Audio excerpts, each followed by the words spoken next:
You damn right. Hope everybody's having a good Thursday. Hope you are keeping it cool out there.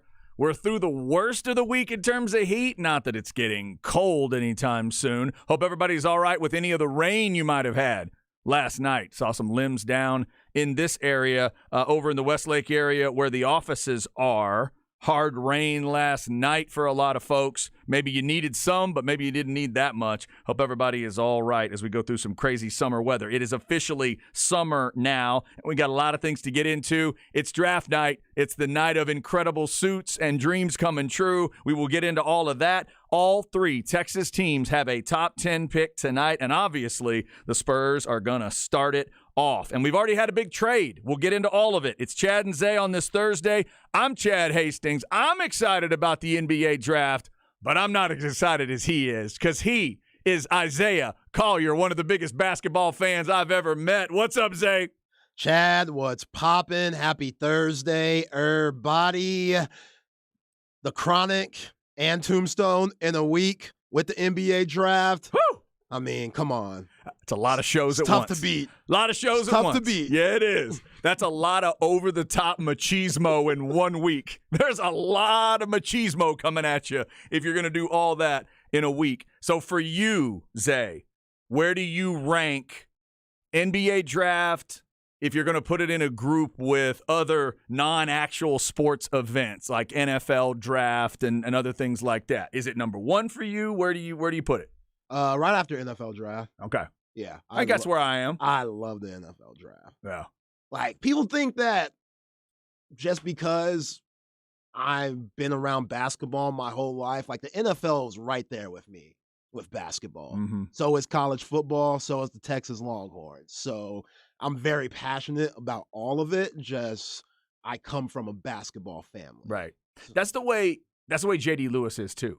When I worked with J.D. Lewis, a lot of people just thought, oh, well, J.D. just really into basketball. He can only talk basketball. It's like, no. He's into basketball. Yeah. He can talk it. But what I learned very quickly is that J.D. loved the NFL. Right. Then there was the fantasy angle, and he loved college football. And so, yeah, it's kind of a similar deal there. But, yeah, tonight's always a fun show because it's a little more it's more focused in the NFL draft. Right. To me. It doesn't take near as long.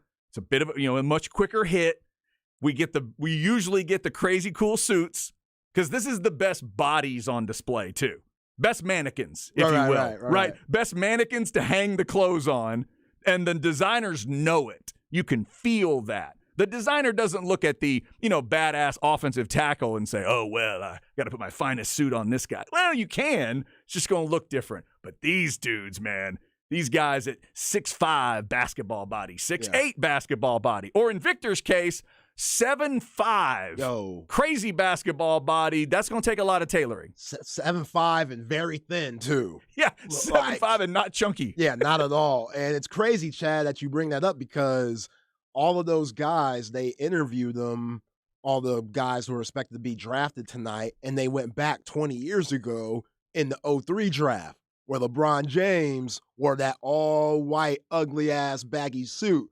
And they're all reflecting on, man, these suits were crazy back then. LeBron was fly, but it was baggy. They get it was the era, but it's crazy how far we've come from then. Even the 90s and 80s. I remember Hakeem wearing the bow tie and stuff. Oh, I forgot about Hakeem's bow tie. Everybody's iconic in different ways, and it'll be fun to see what the guys are rocking tonight. Yeah, man, dudes going like all red suits, all blue suits, purples, and, Jalen Rose all red suit. Shiny Jalen was great. Tacky as God. Hell. It was just amazing. So lots of loud suits, crazy shoes, crazy stories, but also the human side of it always still comes through for me. The tears that'll be there, tears from the family, tears from the player, tears from an agent, the coach is there. And then certain things will happen. Player will start talking and just stop, get emotional.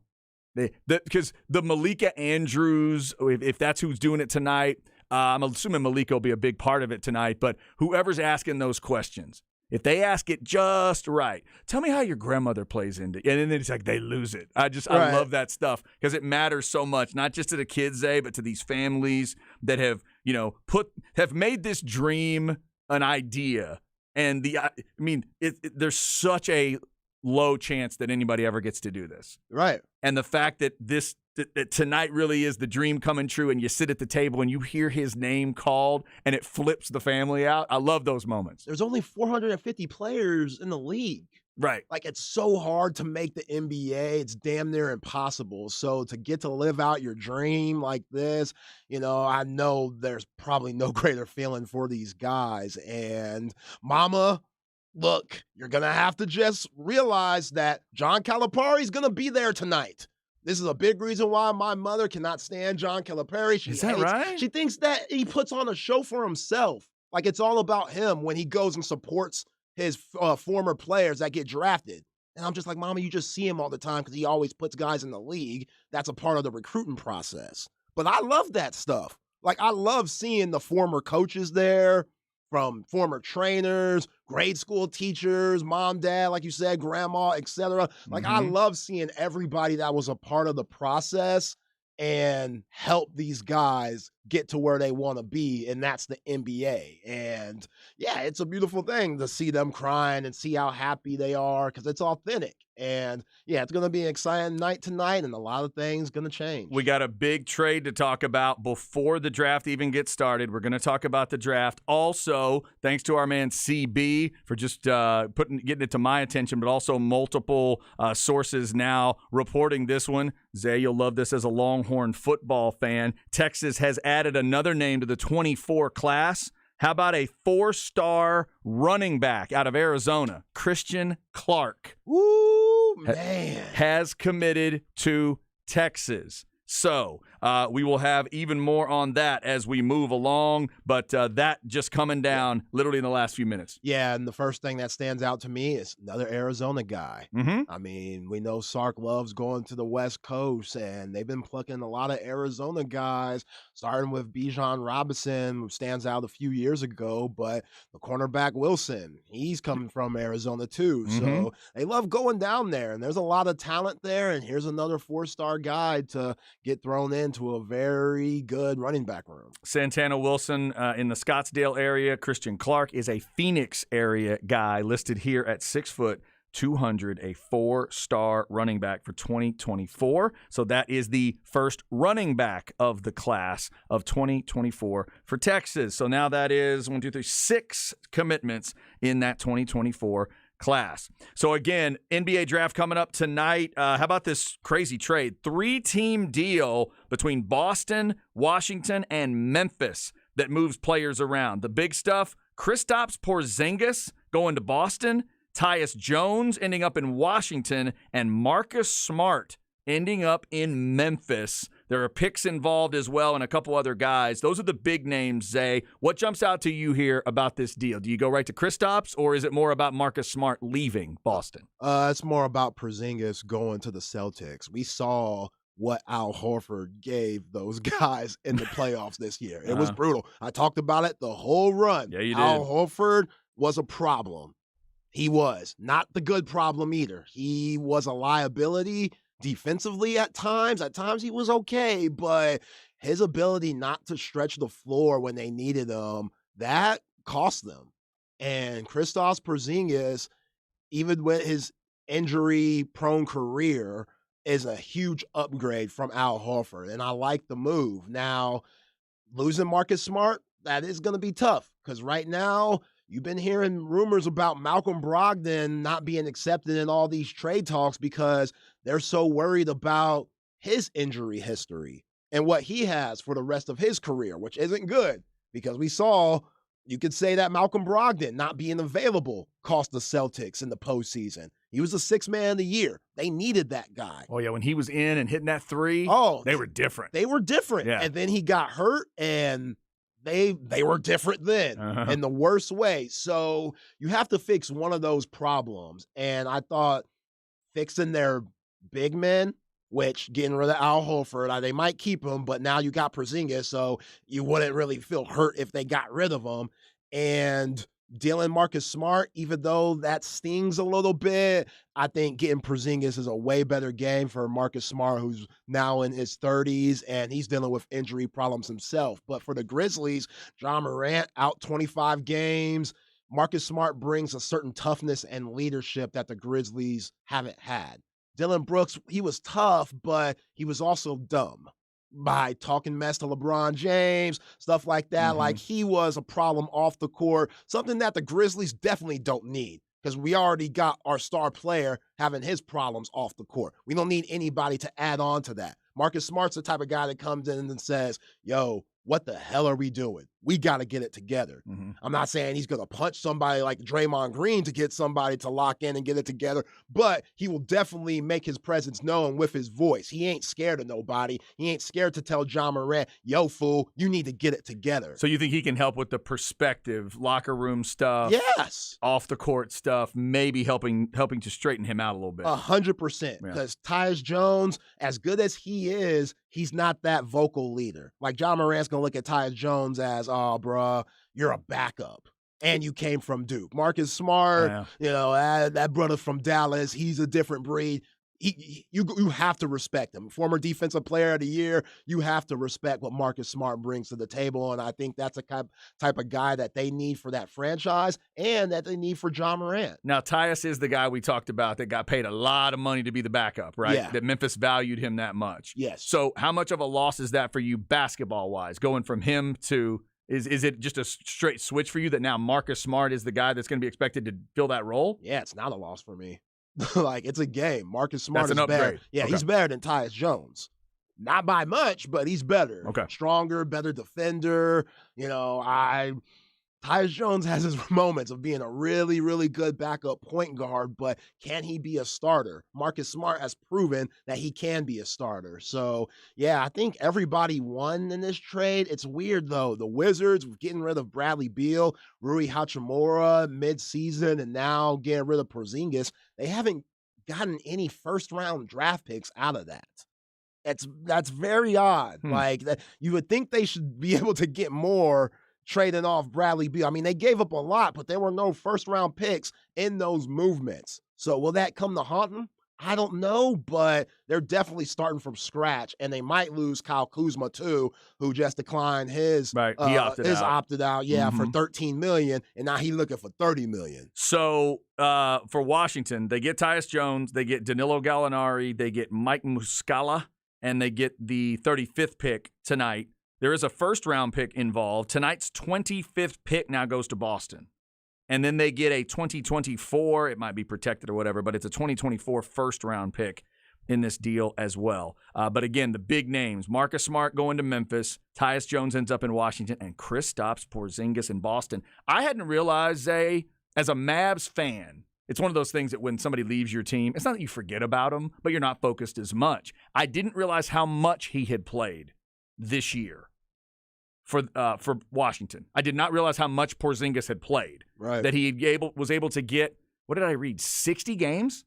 60, 62, something like that. Yeah. The numbers were pretty good. It's kind of what the Mavs were looking for, and maybe a little more than that. But it feels like the durability issue with him at least somewhat answered last year in Washington. That's what Boston hopes, right? Yeah, but he doesn't put himself out there like he did in those New York and Maverick days. Like, I remember with the Knicks, he was throwing his body everywhere, trying to get chased down blocks and falling hard and stuff. You don't see that Porzingis anymore. He's not the defender that he once was with New York. And he's not that guy that's going to put the ball on the deck and go get plays for you like you thought he was going to be when he was coming from New York and coming from Europe. And that's kind of what you fear in Victor Wembanyama. Like, he could have a Porzingis-like career due to injury and just not living up to potential, because there's a lot of similarities there. Both 7'3", both could shoot, both are very skilled and talented. Yeah, Victor Wembanyama might be a little bit more skilled, but not by much. And Porzingis' injuries have held him back a lot. So, yeah, he played a lot of games last year, but he still missed 20-something. Like, he's gonna miss some. Right. Like, that's going to happen. It's just about him being ready during the postseason. That's the most important thing. And if he could get a rhythm, playing alongside Jaylen Brown and Jason Tatum, him being a number 3 option, that's huge, because he's always been the guy or the number 2 guy. He ain't that. He couldn't play with Luka, which a lot of that's due to the coaching and all that. But anyone should be able to play with Luka. Yeah. And he couldn't do that because there was too much pressure on him to be that number 2 guy. Now he's the number 3 with the Celtics. You don't have to worry about that type of pressure, even though they should have pressure to get back to the Eastern Conference Finals. It's a little bit different now. And I think he could thrive playing alongside those really good players. Yeah, it'd be interesting to watch how he fits in now with, you think about, we haven't seen that because he's such a unique guy, but we haven't seen that type of weapon, if he's healthy, that type of weapon with Tatum and Brown at the same time. Celtic fans hoping that that's going to work. So that's the deal that goes into the draft tonight as we get ready for Wembanyama to the Spurs and then all the rest. It's tough hating on Al Horford the way I got to do, but watching the playoffs this past year, it's like, man, Joe Mazzulla, get him out the game. Yeah. Just get him out the game. And Robert Williams, he can't give you many minutes. Like, it sucks. I wish he was more durable or more in shape, but when he's in there, he's productive. But you can only play him 25 minutes a game, if that. Or he'll just burn out, and like once you get in the 30-minute range, he won't give you anything because he's so exhausted, and that's a serious issue. And Al Horford, just at his age, he's had a great career coming out of Florida, the 2-time college champ. He's had a great career. To last this long, 15 years plus, you have to be good. But for what the Celtics want to do and for where they want to go and to build on the hype and the momentum that Jason Tatum and Jaylen Brown give you, they need more in their front court from their power forward and centers. And Kristaps Porzingis, even though Marcus Smart has been huge for the C's over the years, Kristaps Porzingis is a big-time get. That's a huge deal going into the draft, and obviously we're talking a lot about it today. If you have any thoughts, Specs text line 337-3776. Again, big recruiting news for Texas on the football side. Christian Clark, running back out of Arizona, added to that 2024 class, and you have more official visits coming in this weekend. Last weekend and this weekend, big visits. Last weekend, Freddie Dubose and Santana Wilson were a part of that group that comes in. They both end up committing, and then you get the commitment from Christian Clark today. By the way, some Arizona folks are telling me Phoenix and Scottsdale are really very close together. So I said that like it was Cleveland and Cincinnati. Apparently, they're a lot closer together than that. I'm not super familiar with the geography of Arizona, so thank you for that. One listed as Phoenix, one listed as Scottsdale. Apparently, it's basically the same thing. But to Zay's point, that Arizona connection you feel there, and anything where you head west, you're going to feel like you're getting the Steve Sarkisian benefit there. If there's big talent to be had in Arizona, California, Washington, whatever it's going to be, Sark's relationships are going to be able to help you there. And both of these guys are, the last 3 guys, Zay, I see listed here as, 4-star athletes. This isn't just going and grabbing a few 3 stars just because. These are high-level guys. Absolutely, and it should be a lot easier for Steve Sarkisian to go to Arizona than it would be to go to a Louisiana, because those kids in Louisiana, they grow up loving LSU. There is no, loving Arizona Wildcats or loving Arizona State, especially their football program. So you could go and pluck guys over and say, hey, we're the closest state to y'all that's going to the SEC. So you can not necessarily close to home, but it ain't Bama, it ain't Mississippi. And you've seen with guys like Bijan Robinson, who could be one of the best players coming out of Arizona in the last decade.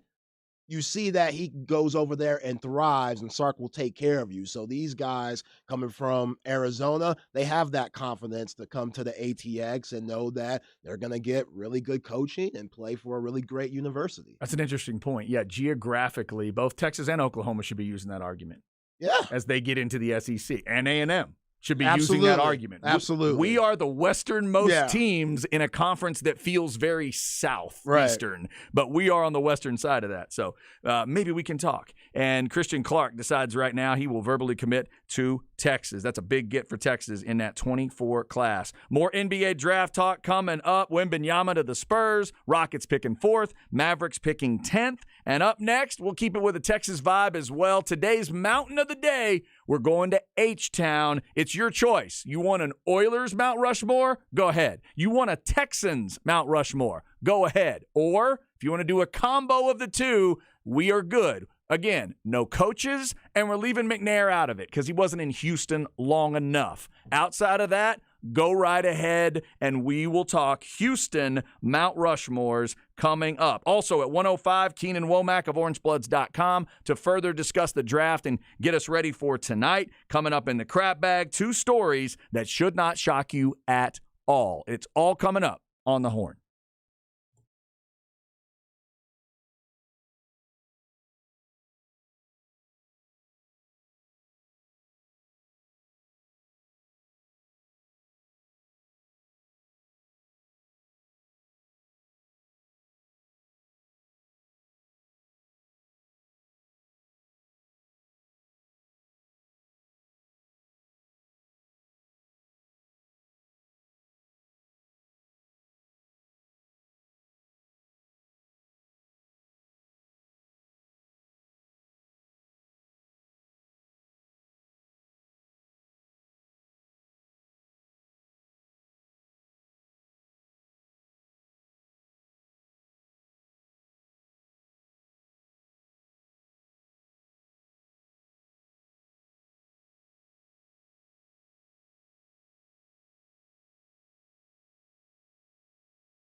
Chad and Zay.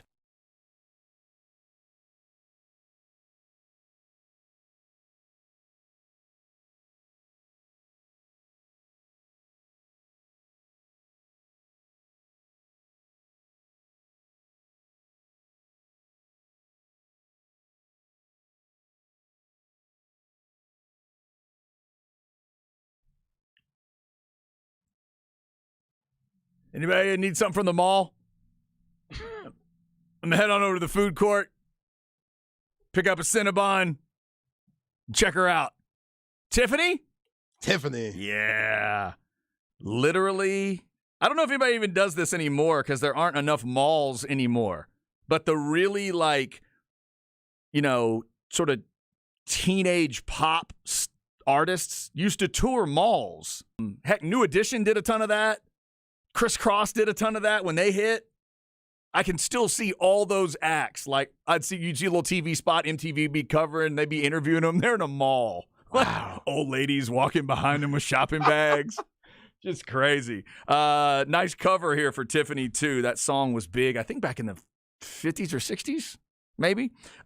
She did a heck of a pop cover of it, and it was huge for a while. Tiffany getting us started today on a Thursday. It's draft day in the NBA. All kinds of dreams coming true there. Real quick, couple of serious notes, because I just saw a couple things about surgeries for famous people we all know in sports. First off, Deion Sanders is going to have surgery. There's been a story going around, Zay, about his foot.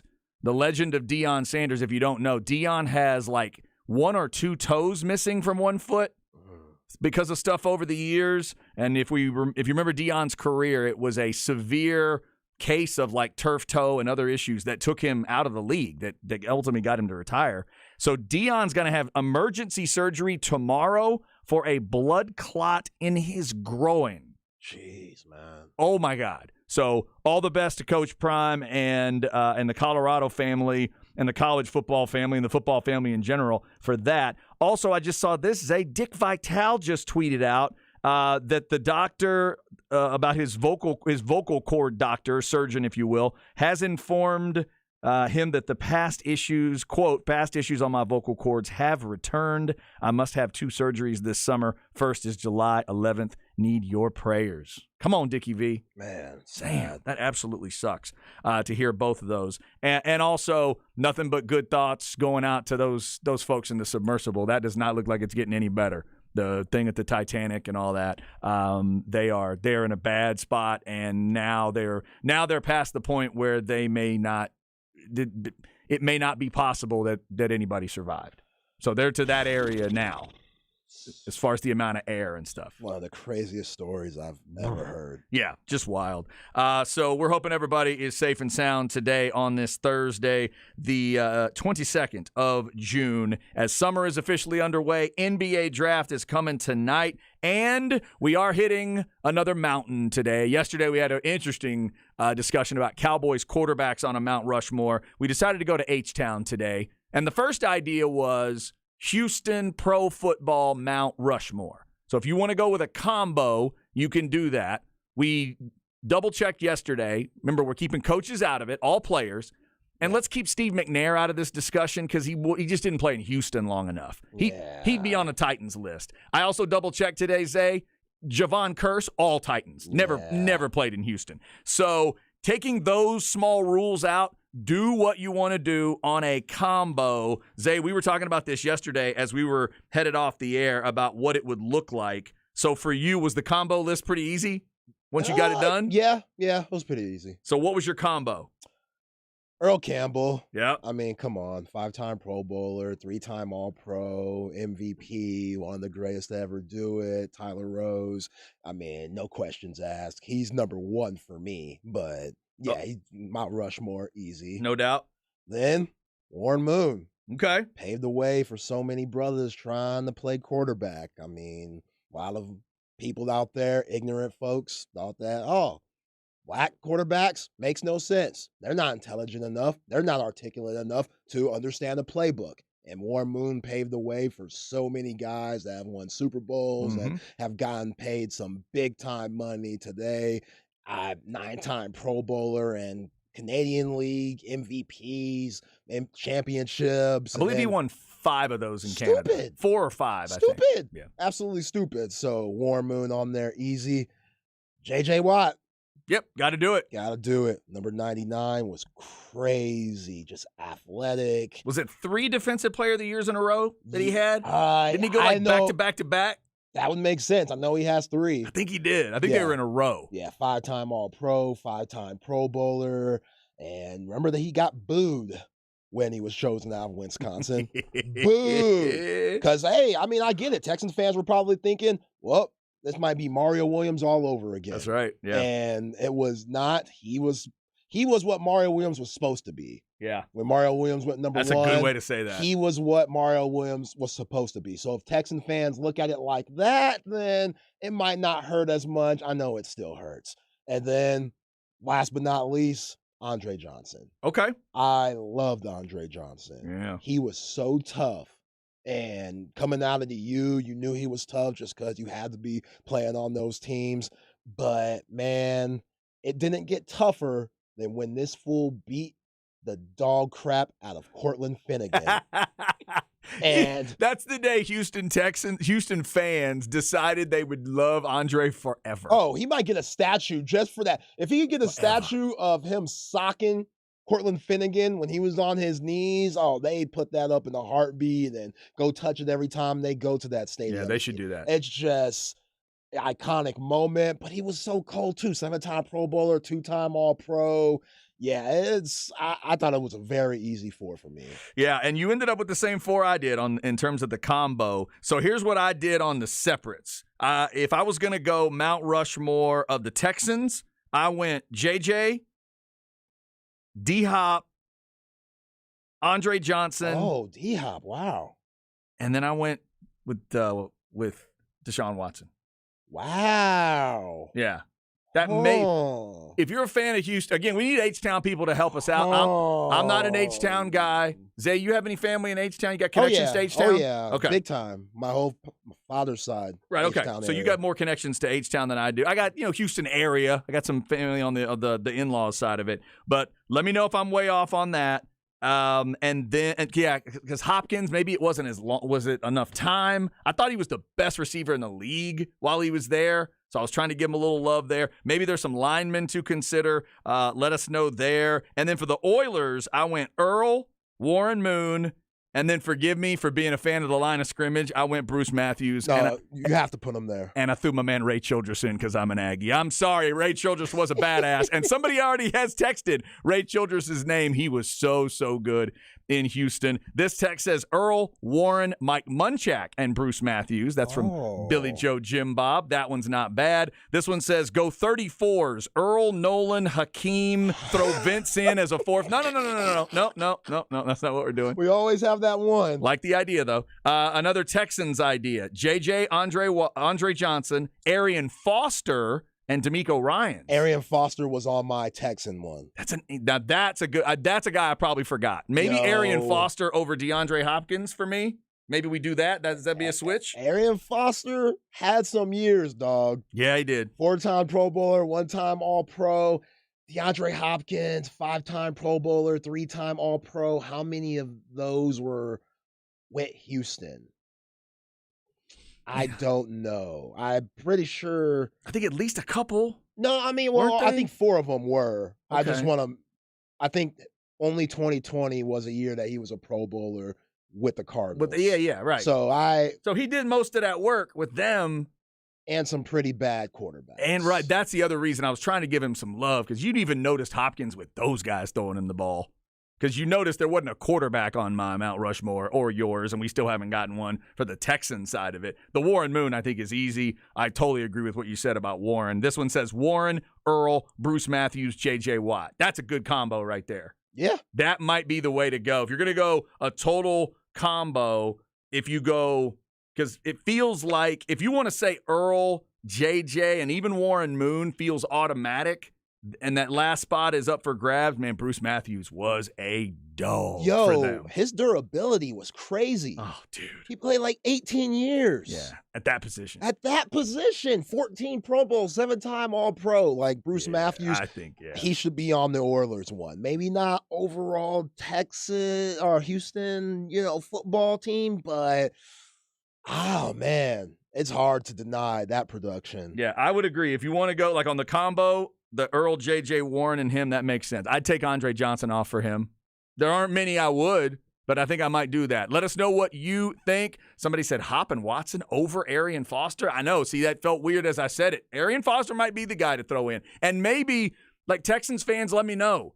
I know what's happened with Deshaun Watson now, but was he good enough while he was there? Did he show us enough to where we put him on Mount Rushmore, or am I overcooking that? He was a 3-time Pro Bowler, never an All-Pro. That's it. Okay. All right. So maybe that's that might be up for grabs. But he's only played 5 seasons, total, and that's 4 in Houston. Right. Okay. And his rookie year was the only year he didn't make the Pro Bowl. Yeah, maybe not enough there. Let us know what you think. Oilers Mount Rushmore, Texans Mount Rushmore, or if you want to do a combo, you can do that. No coaches, no McNair, playing another mountain game as we get ready for a football season. We're only 80 days away from the first NFL Sunday, and if you're a fan of of college football that's hitting on September 2nd, we're only 72 days away from that. I'll never forget Titans, Texans. Arian Foster caught the ball on the sideline, and he hit Longhorn great, Bowie alum great, Michael Griffin with one of the nastiest jukes and made a house call, and Griff could do nothing about it. And I was like, damn, man, that's going to be on Arian Foster's highlights for the rest of his career. And sure enough, if you type in Arian Foster highlights, that one will come up. Because, man, he made a lot of teams look stupid. And he didn't even look that fast at times. No. Like, sometimes it looked like he was just jogging around, just making guys miss. And then his breakaway speed, you'd be like, oh, there it is. Yeah. But, yeah, he is very underrated. Underrated. You could absolutely use him as your workhorse, man. He was so good. That's a great call. Arian Foster needs to be considered. Somebody says you cannot take Andre Johnson off that list. Lots of Texans fans loving on Andre Johnson. I totally get that. Let us know what you think about that discussion. Coming up at 1:05, we'll get back into an NBA draft discussion with Keenan Womack of OrangeBloods.com. Victor Wembanyama officially goes black and silver tonight. What happens after that? Where does Keenan think Scoot Henderson is going to be? Is he right away at number 2? Is he at number 3? And it's Brandon Miller that's going to go second to Charlotte. We'll get his thoughts there. What are the Rockets going to end up with? What are the Mavs going to end up with at 10? And where will the Twins end up? Crazy to consider that a set of twins are going to get drafted probably in the top 10, not just drafted together in a first round, but Amon Thompson and Ausar Thompson. Do I have that right, Zay? I want to say it's Ausar Thompson and Amon Thompson. Yes? Amon. Yeah. Amon, Ausar. Did you hear what their middle name is? No. They each have the same middle name, and it's Excellence, but it's spelled with 4 letters. Seriously, it's like XCLC or something weird like that. Both of their middle names are Excellence. Wow. That is what the parents decided to do with the twins. We'll talk to Keenan about all of that. Up next in the crap bag, 2 stories that should not shock you at all. A couple of GOAT candidates in their worlds being who they are. This is The Horn.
Chad and Zay.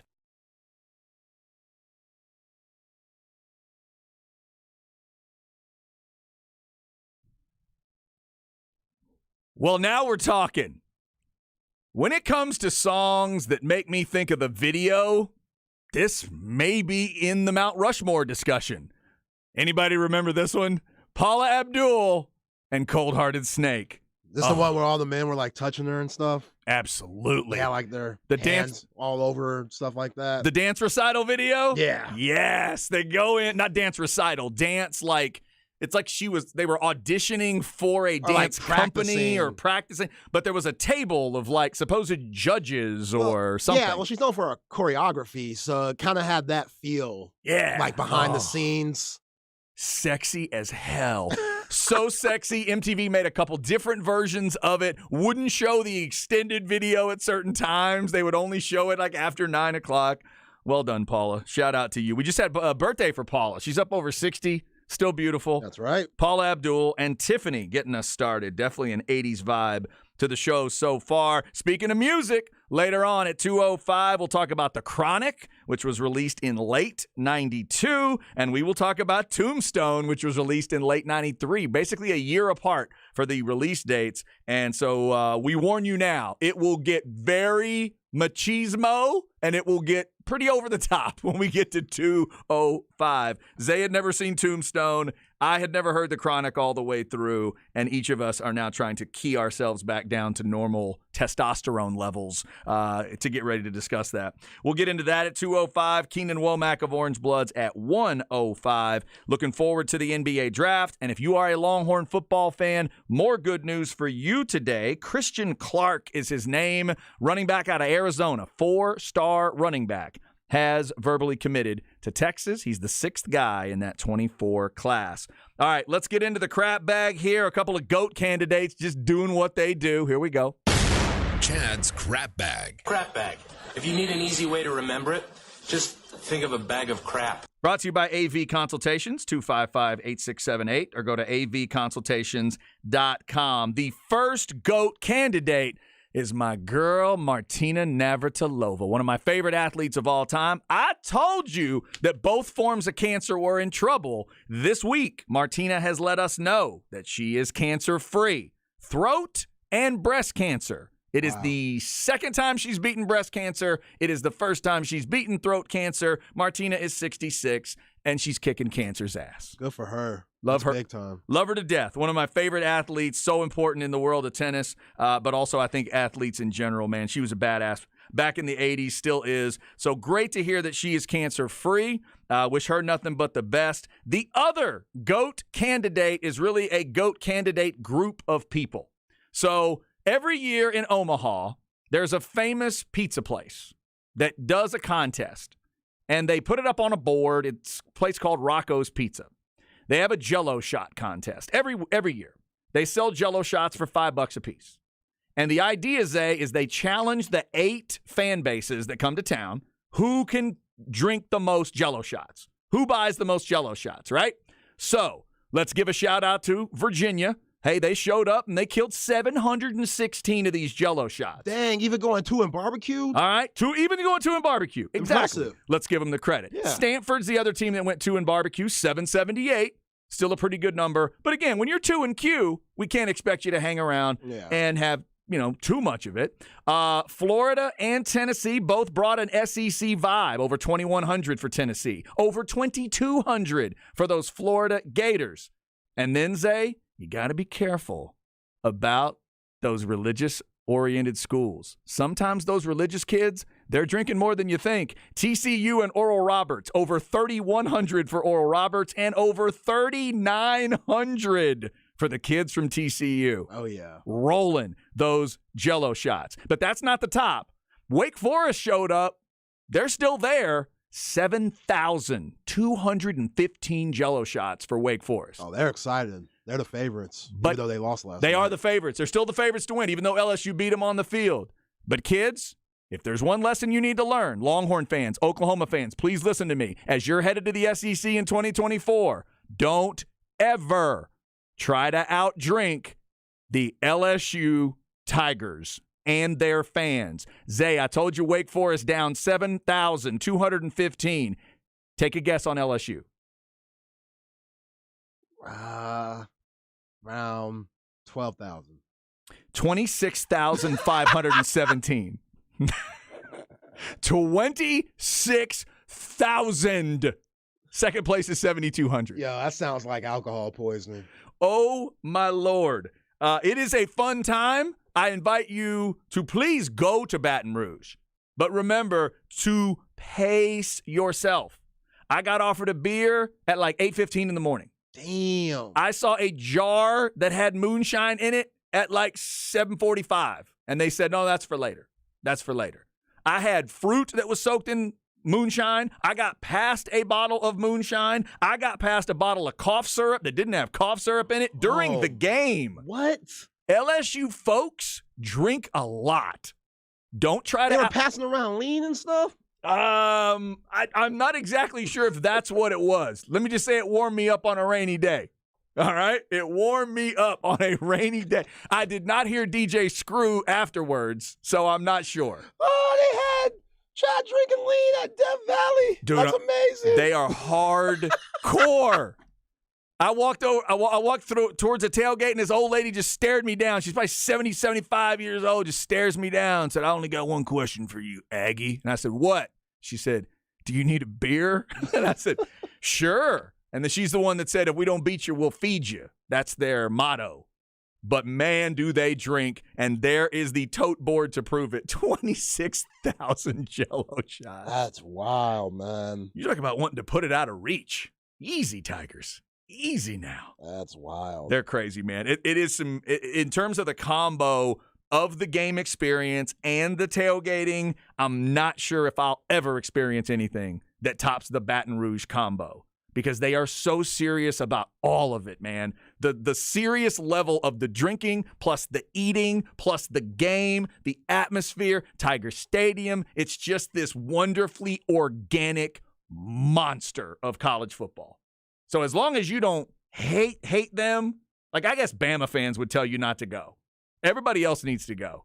It is quite a show. Congrats to the LSU fans. If you missed it last night, congrats to the LSU baseball team. They give us a game tonight. They beat Wake 5-2. Cade Beloso with a monster 3-run homer in the third, and it held up. So now LSU forces the game tonight, 6 o'clock, ESPN2. The Florida Gators get the rest. They finished off TCU 3-2, so TCU heads home.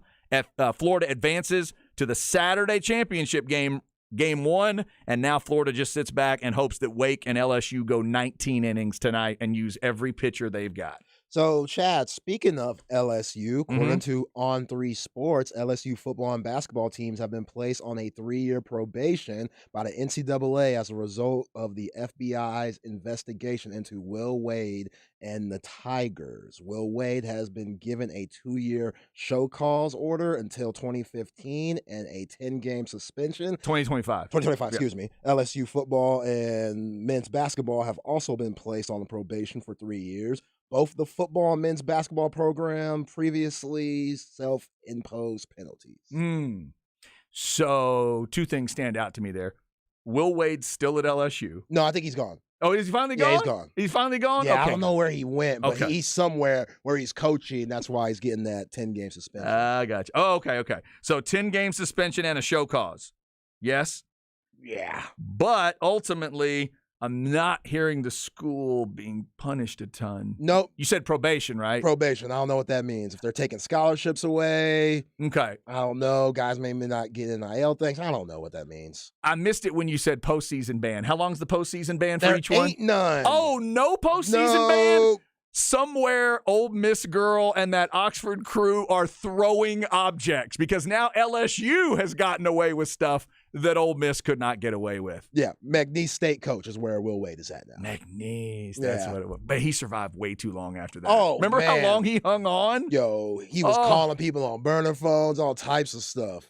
He was wilding. That is crazy. All right, there's a breaking story for you. A little LSU supposed punishment, more NCAA hypocrisy for you there. All right, coming up, Keenan Womack, orangebloods.com. His thoughts on the draft. We know it's Wembanyama to the Spurs. We'll get his thoughts on that. What does he think of this big 3-team deal and Porzingis going to the Celtics? And then what does he think the rest of the draft looks like tonight once we get to picks 2 and 3? Is it Scoot and then Brandon? Is it Brandon and then Scoot? We will find out what Keenan is thinking. Stay with us. It's The Horn.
All right, let's go hour number 2 on a Thursday. NBA Draft Thursday. Lots of dreams coming true tonight. It'll start with Wembanyama to the Spurs, unless we see the biggest shock in the history of sports. And then the Rockets will have a 4th pick. The Mavs will have a 10th pick. A lot of other interesting things to figure out tonight. We'll get back into that. We got a guest coming up to discuss it. Also, we hit a little bit of College World Series. TCU out. LSU and Wake with one more game tonight. They've been fun to watch go head up, and now it's winner goes to the championship game tonight after LSU stayed alive. All that going on. Plus, Longhorn football fans, more good news for you today. How about a 4-star running back commit out of Arizona, Christian Clark? I believe both because of the video and because of the Arizona thing, some have talked about Bijan in a comparison, that he may remind you of Bijan in some ways. Go check the video out, see what you think. 7.16 yards per carry, 11 touchdowns on 103 attempts, and a little over 730 yards last year. Got some receiving yards and 5 touchdowns that way as well. So that is big news for Texas. That's the 6th name in the 2024 class, Christian Clark, the running back out of Arizona. All that going on today. Coming up in about an hour, we'll do the album movie swap discussion with Tombstone and The Chronic. But right now, we're going to the Vaqueros Cafe and Cantina hotline to get more preview on this NBA draft with Keenan Womack of OrangeBloods.com. At Keenan Womack, if you want to give him a follow. He is pumped about tonight. Keenan, how are you? I am fantastic. How are you guys? Man, we're doing well. Before we get into tonight's stuff specifically, give me your thoughts on this prospective trade. I'm not sure if it's official yet with this 3-team deal. Porzingis headed to Boston, Marcus Smart headed to Memphis, two of the two big parts of it. What do you make of this trade? Do you think it makes sense for Boston? I think it's interesting that so Memphis really needs they're parting ways with Dylan Brooks, so they need a perimeter defender. So Marcus Smart definitely makes sense for Memphis. He's also a great culture fit there, in my opinion.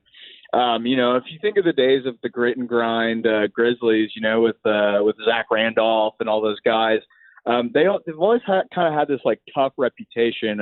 I'm not talking about the Morant thing with the trouble he got in. I mean, like on the court, they've always been this like very like hard-nosed, tough team, and it kind of fits with the city. There's a lot of like blue-collar guys out there working. So I don't know. I think Marcus Smart is a great fit for them. And then for Boston, I think it was kind of interesting that they got rid of Smart. I think Smart was a really big part of that defensive mindset that they have. I mean, think about how many great defenders Boston has. They have Jaylen Brown's a great defender, Jason Tatum's a great defender, Robert Williams is a great defender. So I was kind of surprised that they decided to get rid of another great perimeter lockup guy, but Kristaps Porzingis is a great shooter, and I'm a huge fan of his game when he's healthy, which is like a huge part of it. But when he's healthy, he's great. Yeah, Keenan, there's a lot going on tonight, especially with the Portland Trailblazers, who me and Chad, we talked this week about the pressure that front office will always be under, going back to the 84 draft when they selected Sam Bowie over Michael freaking Jordan. And you fast forward to 2000, 2007, 2008, where they selected Greg Oden over Kevin Durant. So and I know they're very nervous over there in Portland right now on what to do with Damian Lillard. Do they take Scoot Henderson? Do they take Brandon Miller? What do you think the Trailblazers should do tonight? All right, man. You opened the can of worms, not me. But I think I said this earlier today on Bucky and Aaron. I think Damian Lillard is possibly going to get dealt tonight. That's what I would do. I would find the best possible team he can get to because Dame deserves that. He has done everything for that city that you could possibly do as a basketball player on the court. Off the court, he's fantastic. Great role model. He's an excellent player. I think he's going to get moved tonight. And I think the new era of the Portland Trailblazers with Scoot Henderson and Shaedon Sharpe is going to start. Interesting. Yo, people forget about Shaedon Sharpe, who was selected 7th last year. He has a ton of upside coming out of Canada. I love him. So what type of? Yeah, and that. Go ahead, man. Sorry, No, you're good. Go ahead. that backcourt is going to be so athletic. I mean, Scoot and Shaden. Oh my gosh, man! There's so much physical potential there. It could be legitimately one of the most athletic backcourts in the NBA. So there's still Anthony Simons there, who has done a really good job kind of replacing CJ McCollum since they traded him off to New Orleans. And, with Anthony Simons, he still has a lot of upside too, but just so many guards there. Are they willing to keep Simons also with Sharp and if they draft Scoot? I've heard Anthony Simons might get traded as well. I don't know for sure. He has been good. The thing with Shaden Sharp too, though, is you can play him a little bit at the wing. Simons was excellent last year. People forget how good he was. He averaged over 20 points a game. But I really like the idea of Portland. If I'm Portland, you just got to draft the best guy there. And it's pretty much been made known that Brandon Miller is going to go number 2 to Charlotte. So if you're Portland, you have to take the best player on the board. You can't Sam Bowie it. You can't Greg Oden it.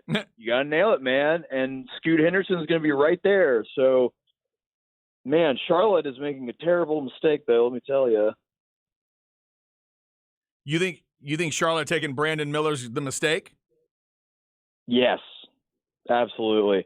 I like Brandon Miller, okay, but if you look at his statistics, man, if you look at his three-point shooting, which is like one of his biggest appeals is he's 6'9" and he shoots, 40% from three. He shot 33% from NBA distance from three last year. If you look at his shot chart, one of my buddies who's a scout sent to me, basically the dude shot like under league average from three from the NBA distance. So, I'm sure that can be worked on, but like, I hate to say this. I don't want to sound like a jerk or like a hot take guy, but man, Brandon Miller has kind of bust written all over him a little bit to me.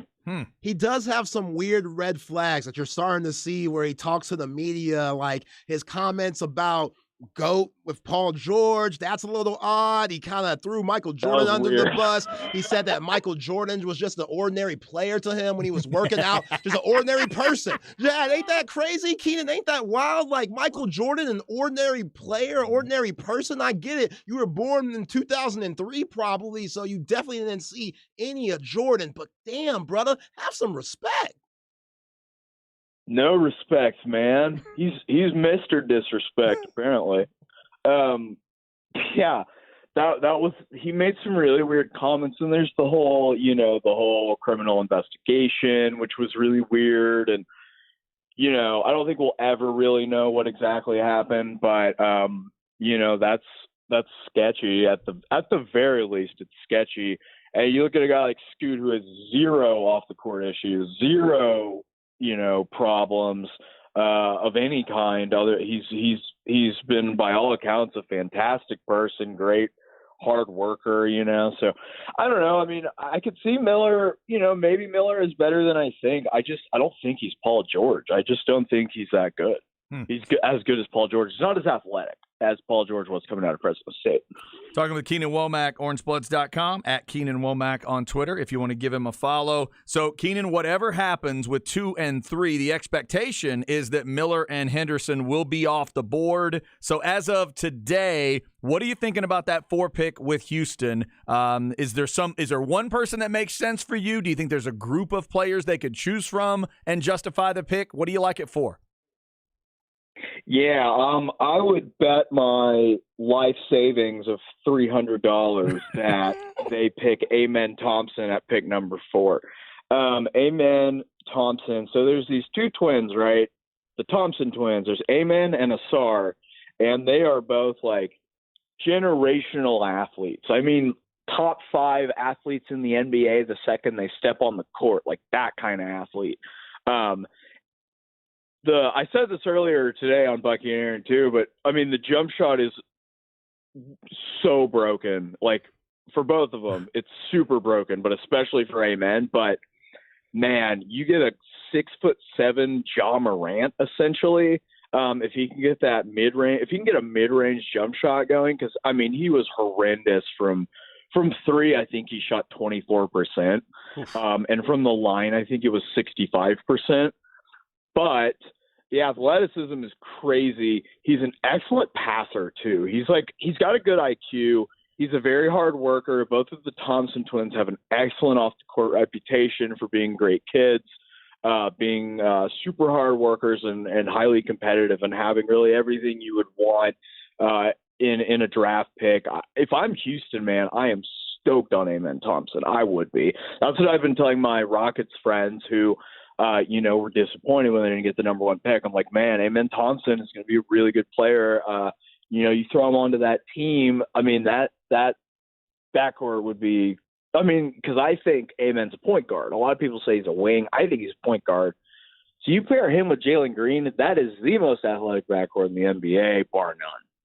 Yeah, and just like the Trailblazers, the Rockets are going to have some decisions to make if they take Amen Thompson. With what are they going to do with Kevin Porter Jr.? Just a lot of guards over there in Houston, and I know they probably want a 3, 4, 5 type player later on. But yeah, I like those comparisons with the Thompson twins. I think they have tremendous upside. The only thing, Keenan, I'm concerned about with them is that overtime league they played in. I mean, these dudes are 20 years old playing against 16 and 17-year-olds. Yes, those 16 and 17-year-olds are like 4, some are 5 stars, but these are grown-ass men dominating the league that's not overseas, or is not like the Australian league, not like the G League or like college. So I don't know about their transition to the NBA, how long it will take, but you definitely see the upside in those guys.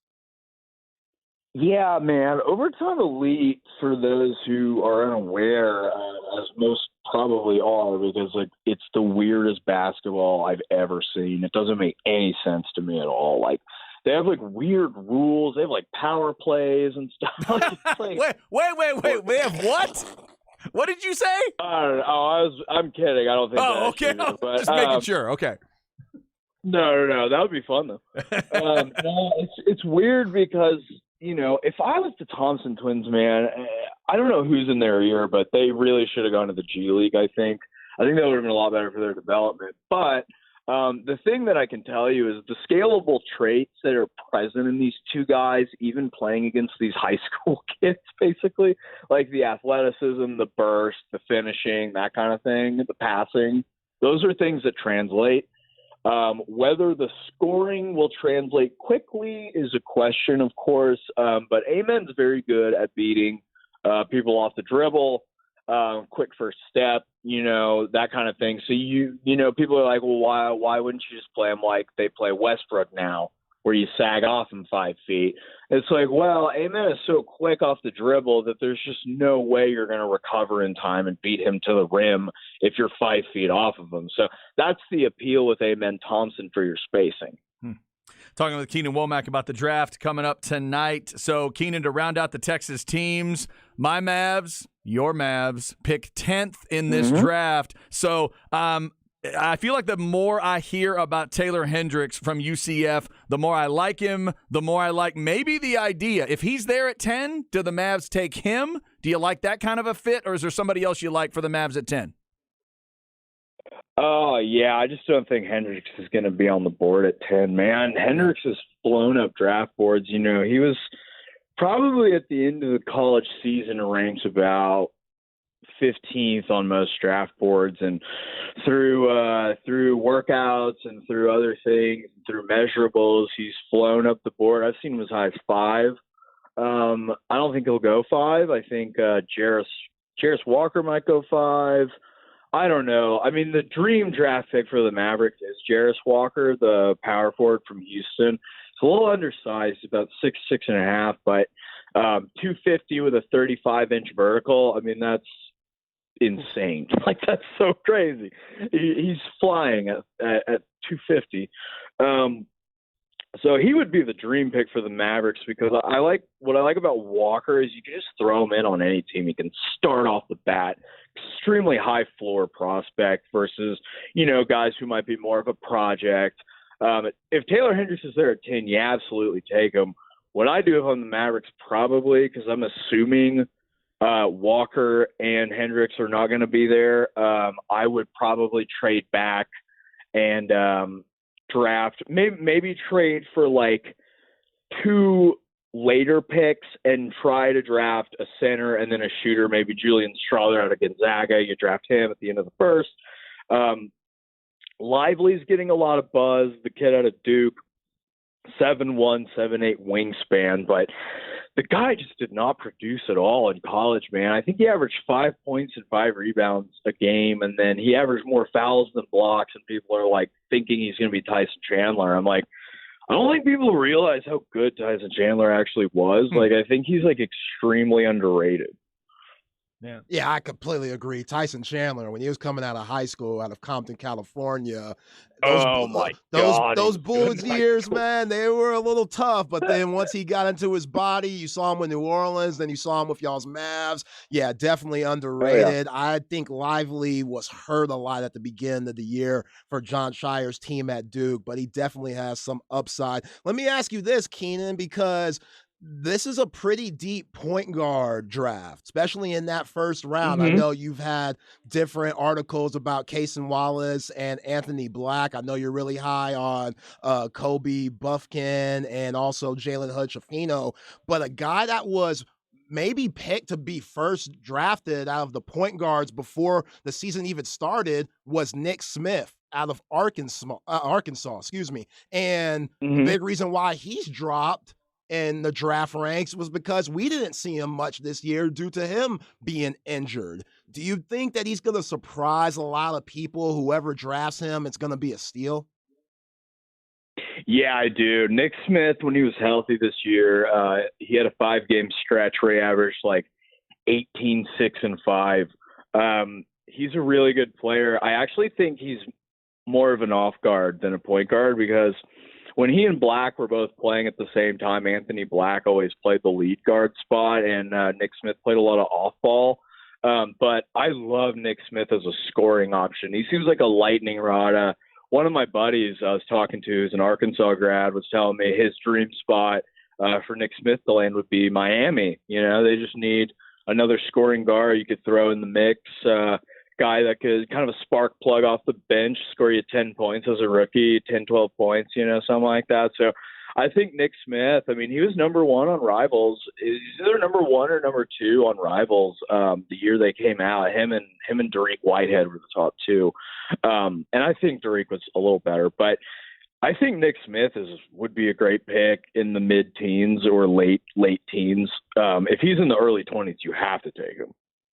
Yeah, I like how you said Dariq Whitehead, because him and Nick Smith kind of have the similar path, them both being so high on these draft boards early on and then getting hurt. So not really getting to see them at their full potential this past college basketball season. But last one for me, Keenan, is there anybody that you're looking at in the second round? I know now with Nikola Jokic being the best player in the league and going 41st in his draft, guys are looking at that sleeper pick in the second round. Is there maybe a Joker or a Ginobili, Draymond Green, just a sleeper that somebody, isn't considering a first round guy, but drafted in the second round that's going to make a huge impact for the rest of their NBA career? That's a great question, man. I think there's 2 guys I would say. One of them is a borderline first rounder. He might go in the first round. I love Trace Jackson Davis out of Indiana. Super skilled, 6'8", 6'9", pretty athletic, good finisher. Put up crazy numbers at Indiana last year. He is 23, but usually when you're picking in the second round, you're going for a guy that's more win now. More of a less of a project, a guy who's played a few more years maybe. The other guy I really like is Kobe Brown out of Missouri.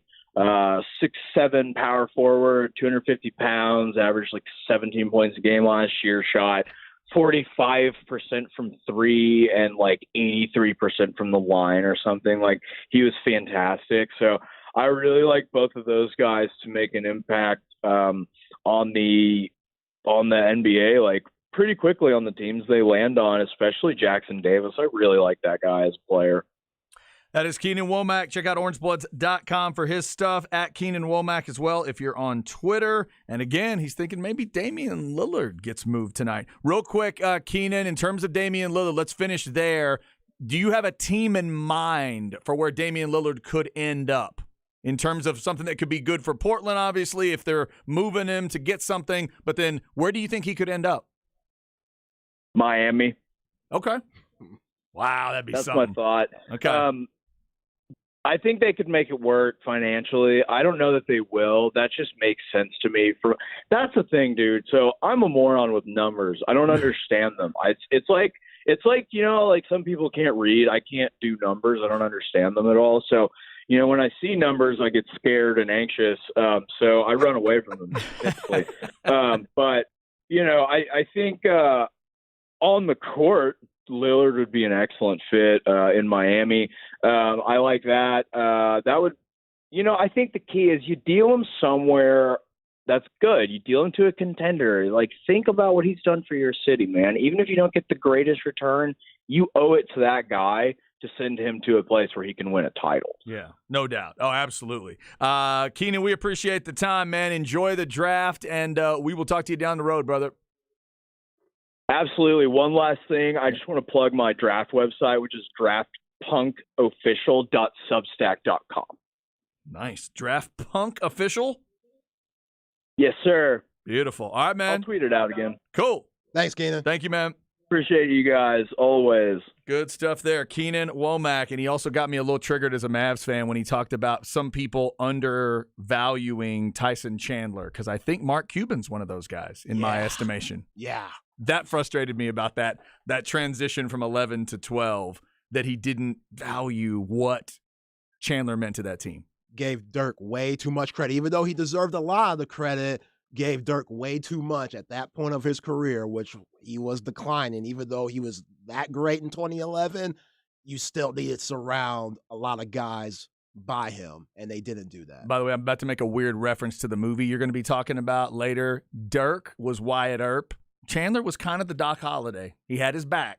He protected him. He did some of the dirty work. You know what I'm talking about? He'd be your Huckleberry. Come on.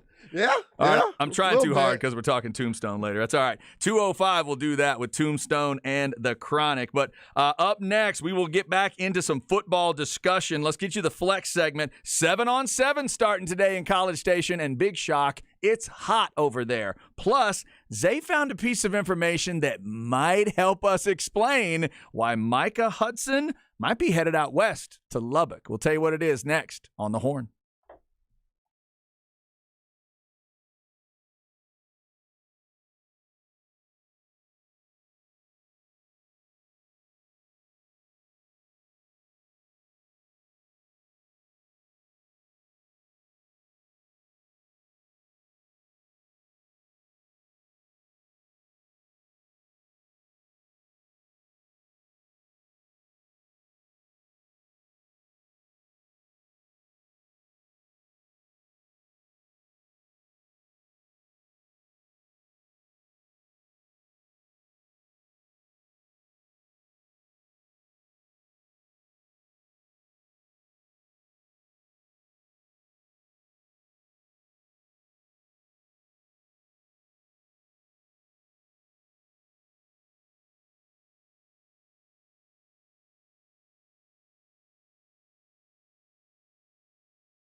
Chad and Zay.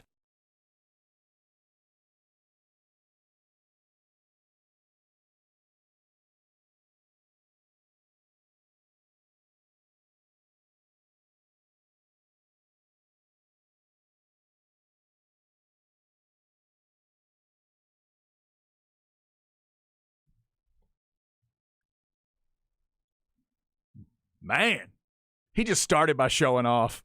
I just love it. Whoo! Okay, it is Thursday. We're getting ready for the NBA draft. Big names, eh? Huge. Huge name? Huge. What's the song called? Better Love. Better Love.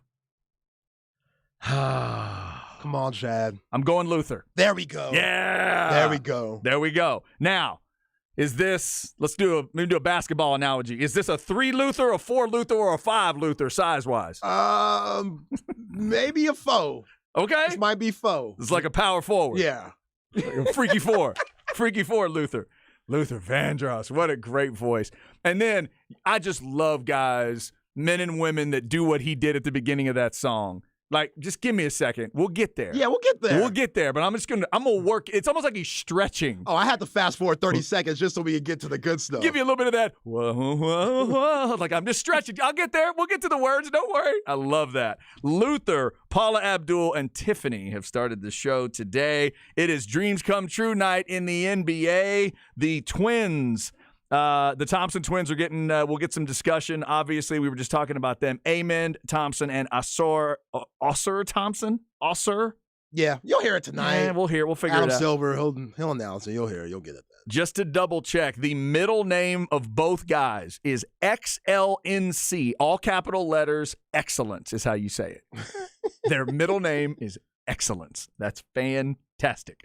So we've been talking NBA draft. Obviously, Wembanyama to the Spurs will start things off. Rockets pick 4, Mavericks pick 10th. All right, coming up at 2:05, we will get into that album movie swap discussion. I checked out The Chronic for the first time, and the album, by the way, just in case the bosses are listening.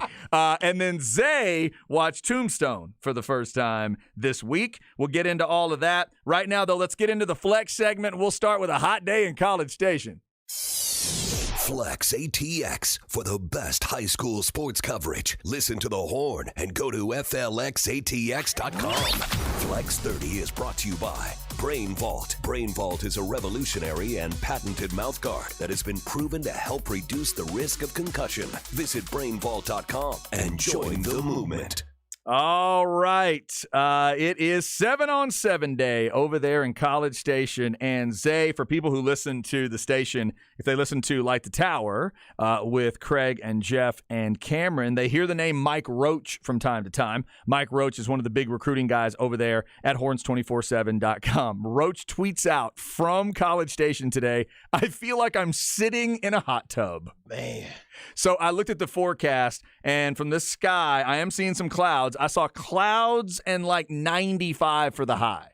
So maybe that's a little bit of good news that it's not going to be 103 or 104 for them today. But Zay, it is a different kind of muggy there than it is here. Again, not quite Houston muggy or Louisiana muggy, but it gets real muggy in College Station if you've never been there in the summertime. Yeah, Roach has been in the game for a minute, so he's dealt with some heat. And Yeah. if he's going to put it out there on Twitter to let you know about it, it's serious. Yeah, 'Cause he's a tough son of a bee that's been around a lot of football and being outside. Like, Yeah. he's used to it. He goes to recruiting stuff in East Texas. Yeah, all the time. It's a special kind of hot over there. We wish all the teams luck. If you want to know who's in it from the area, go to FLXATX.com. Just to name a couple, Vista Ridge, Westwood, Buda Johnson are all involved, along with some of our other area teams. Best of luck to all those teams getting through. You got to advance through today's games, then get into tomorrow's games, advance through that to get to Saturday for state 7-on-7. Remember, this is what DeSoto won last year with Jonte Cook. That team with Jonte Cook, they're the ones that won it all last year. Yeah, so you can't tell me it doesn't build something because they won 7-on-7, then went on to win the state championship. I kept wondering it too. As I was walking away, I went over there last year and watched it, and I'm walking out, getting in the car thinking, now let's find out, right? If they can they block and tackle enough to make that matter, and obviously they did. Oh, I remember when you came and said that. Like, how is it going to translate to when they put the pads on? Yeah. And when talent's talent. It worked. It worked. When the talent put the pads on, they're still talented. So we got that going on today. Also, I wanted to get into this. Zay brought up a great point earlier. We were discussing some things. So earlier in the week, I guess it would have been yesterday, when you asked Justin Wells, one of our guests from Inside Texas, about Micah Hudson, the talented receiver from, what's it called? Is it West Belton? Lake Belton. Lake Belton. Thank you. I knew it was something with Belton. From Lake Belton.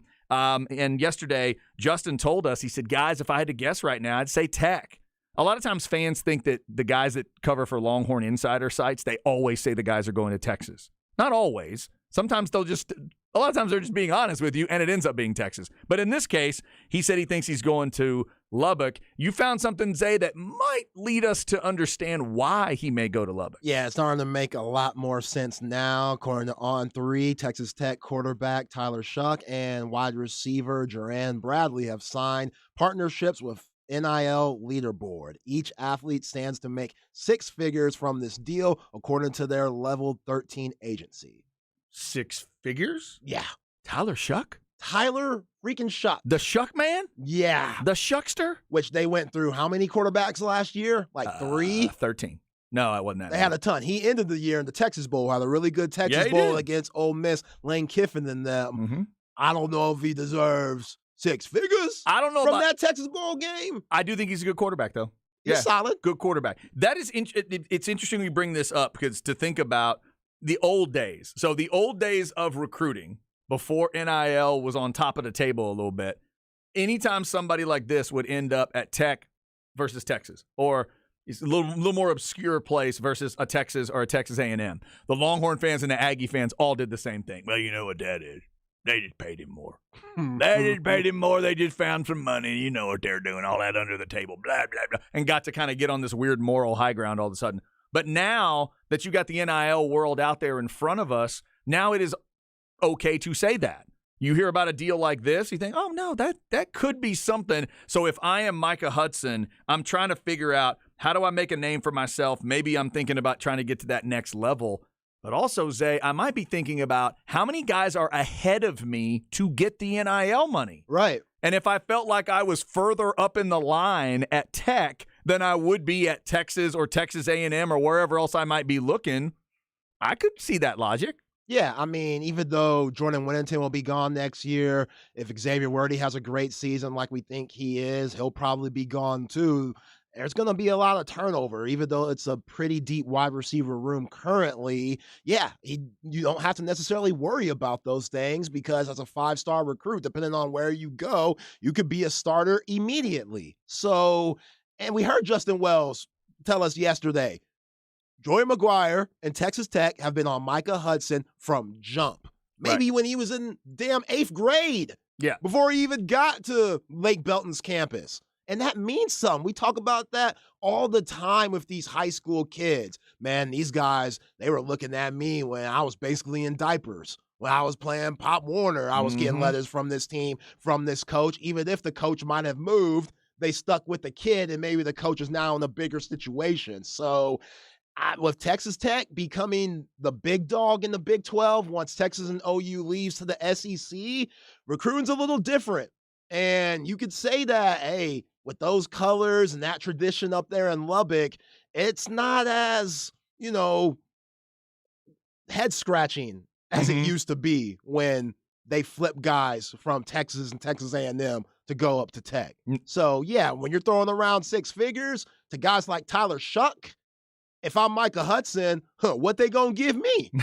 You know what I'm saying? Right, exactly. And Zay, you are one of those guys that can speak on wearing that red and black. It is a pretty slick look. Yo, there's a Bowie Bulldog. Yeah. It's like Michael Jordan made it famous with the Chicago Bulls, and then all the kicks that came out with the Jordan brand, from the Jordan 1s that were, you just watched air not too long ago. They weren't even allowed to wear the Jordan 1s those first few years because they were getting fined. And that kind of made a commotion where people wanted to buy them and then just start to see those colorways and stuff. Yeah, those colors, that red and black, it's tough. I'm not going to lie, even though I love the burnt orange, those Tech colors, it is TUFF. It is tough. And some guys, when they see themselves rocking those colors and rocking the J's with it, even though Texas Tech is Under Armour, you don't got to wear the Under Armour all the time. That's true. You know what I'm saying? It's different. And I could see something like this, especially with those 6 figures that they're throwing around and guys like Tyler Shuck, why Micah Hudson could be leaning towards Texas Tech. Yeah, both teams, Texas and Texas Tech, 8-5 last year. Tech was 5-4 in conference instead of 6-3 that the Longhorns were. Plus, if you've ever heard Joey McGuire say 10 words, you can understand why a kid might be drawn to him. His personality, how do I say this to try to respect both these guys? It ain't Bob Huggins. How about that? Oh, man. Right? It's not that. It's a long way from that, in fact. Joey McGuire grabs a hold of you right away. We knew that reputation walking in, and getting to go to Big 12 Media Days and see it live last year, I was like, oh, I get it. Okay. Yeah. I totally get why you might connect with this guy. So we'll keep an eye on it. Micah Hudson, the big-time receiver out of Lake Belton. Certainly, Longhorn's still on his radar, but there's talk that maybe he's thinking about Lubbock, and that might be some reasons why. A couple other quick flex notes. If you go to the Twitter page at FLXATX on your social media on Twitter there, couple things. Shout out to Mike Adams, the former Texas receiver. If you know the story, Mike Adams is now a coach, and he's been a coach in high school football previously, but now he's going to be a coach at Vandegrift, and he's got 2 sons, and they're going to play at Vandegrift this year. One's a receiver named Eli, and one is a quarterback named Deuce. And they just put out a video, and I saw Mike Adams send it out. Flex retweeted it. They took a video and cut up a play from Deuce Adams and a play from Bryce Young, and a play from Deuce Adams and a play from Bryce Young for about a minute and a half. Go check it out, and you see, and then you let us know, do you see what Mike Adams is seeing? That's dope. He's making quite a statement here about the comp for his son. And when you watch the videos, I get it. They found some comparable plays, yeah. Yo, man, if he's around that same size and can move around the pocket and see those windows, even though he's not above 6 feet, then hell, throw it out there. Man, any way to help your son get recruited, I'm all about it. And Mike Adams, if you're out there, whoever chose this play, brilliant move. Little play where he rolls to the right. He starts to scramble. You think he's gone, and all of a sudden he just kicks this little pass. It stayed behind the line of scrimmage, head stayed up, kicks a pass out to the sideline. I think the play gained about 15 yards down the sideline, and he ran about 2, in terms of up and down the field. That's a beautiful play. So check that one out if you want. Also, an update on Adrian Wilson, the talented receiver from Weiss. He's got another visit without an offer, but we're keeping our eye on him. Zay, it's Ohio State this time. He went to Columbus. They haven't offered yet. Man. So he's been to Texas and Ohio State with no offers. I'd say the biggest offer he's got right now is either Oregon, Utah, or A&M. Those are probably the 3 biggest ones I can. TCU, if you want to throw them in, that's a pretty big offer too, considering what they just did last year. But no offer from Ohio State or Texas, but he's made the visit. He's in the gear on social media making his presence known. Ohio State is wide receiver U right now. So Ryan Day, he could be picky because he knows with what they're putting out in the NFL, 5- and 4-star guys are going to come to him. It's just about who fits in his system. That's it. And Micah, that's huge for him going up there. Yeah. Like, that's big because now a lot more schools are going to start to notice, oh, man, if Ryan Day wants this guy, even though the offer's not there yet, he must really be special. Yeah. Part of the process of how Mr. Novosad ended up in Eugene was when Mr. Novosad got noticed by Mr. Day. Yeah. That was big. When Ohio State notices who you are, that's huge. So now let's see if this does anything for Adrian in terms of that offer list. We're keeping our eye on you, Adrian, and all you folks out there in Weiss Wolf country. Let us know what you're doing at FLXATX on your social media. By the way, like all this talk about, young Adams getting his film out there of him comparing himself to Bryce Young. CC, why didn't we do that with me and Detlef Shrimp? Yeah. I could be overseas right now getting buckets, making some serious paper in Croatia or Italy or something if he would have done a better job putting my tape out there, comparing it to somebody that I looked up to and played a lot like in Detlef Shrimp. Bit a perfect side-by-side. Perfect side-by-side. Now, were you a lefty as well? No. Oh, okay. Shrimp wasn't a lefty. Was he not a lefty? Mm-mm. Oh, my bad. No, you're thinking of some other European white dude. That's not fair. You're thinking of Tony Kukoc. He was a lefty. Maybe that I'm mixing. You're Very right. similar. I just mixed. I just mixed my shrimp and my Kukoc. I'm so sorry. My grandmother used to make a mean shrimp Kukoc back in the day. Oh my God, it was so good. The Cajun spices and everything. That's my bad. That's totally my bad. All right, coming up, we'll get your 2 o'clock hour with the album movie swap to start. Why today matters. I got a basketball stat that is going to blow your mind on this NBA draft day. Plus, we'll get back into the Houston Mount Rushmore discussion, talking Oilers, Texans, and that combo Mount Rushmore. Multiple listeners have been helping us with that today. Up next, it's Where We At in Society. We'll see what Zay's got for us today. Don't move. It's The Horn.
Chad and Zay.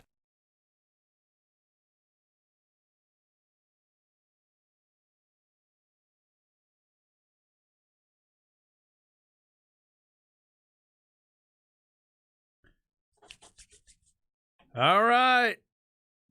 Thursday of NBA draft. All kinds of stuff going on. It's a great song here, all the way back to, early 80s. U2?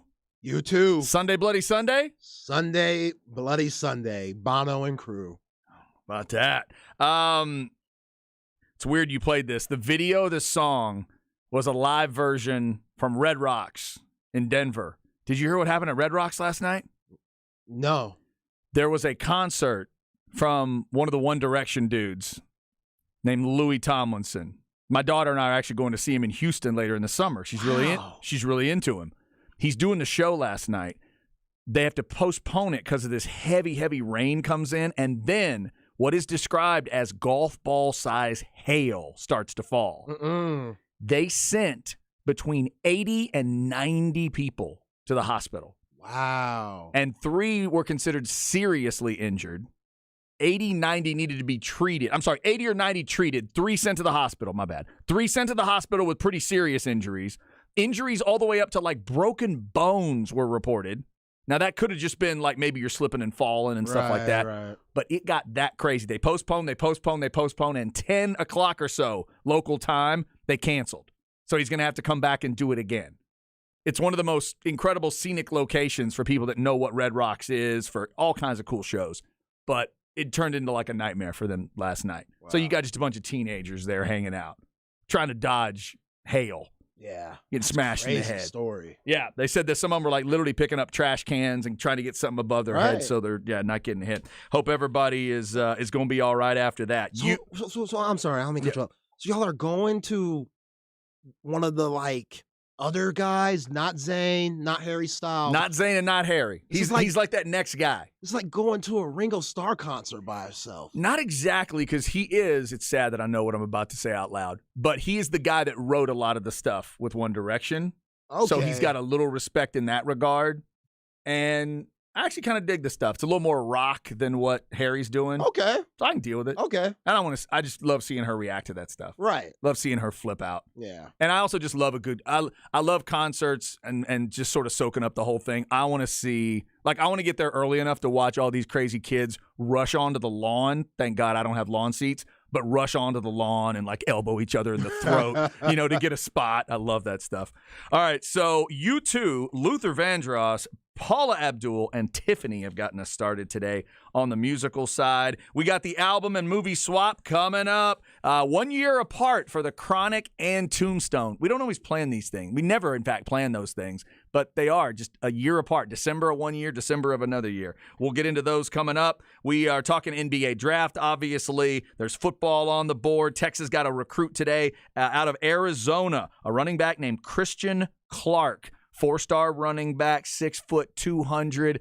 Started watching some of that video today. It's impressive. It's impressive. All right, let's go where are we at in society. See what Zay's got for us today.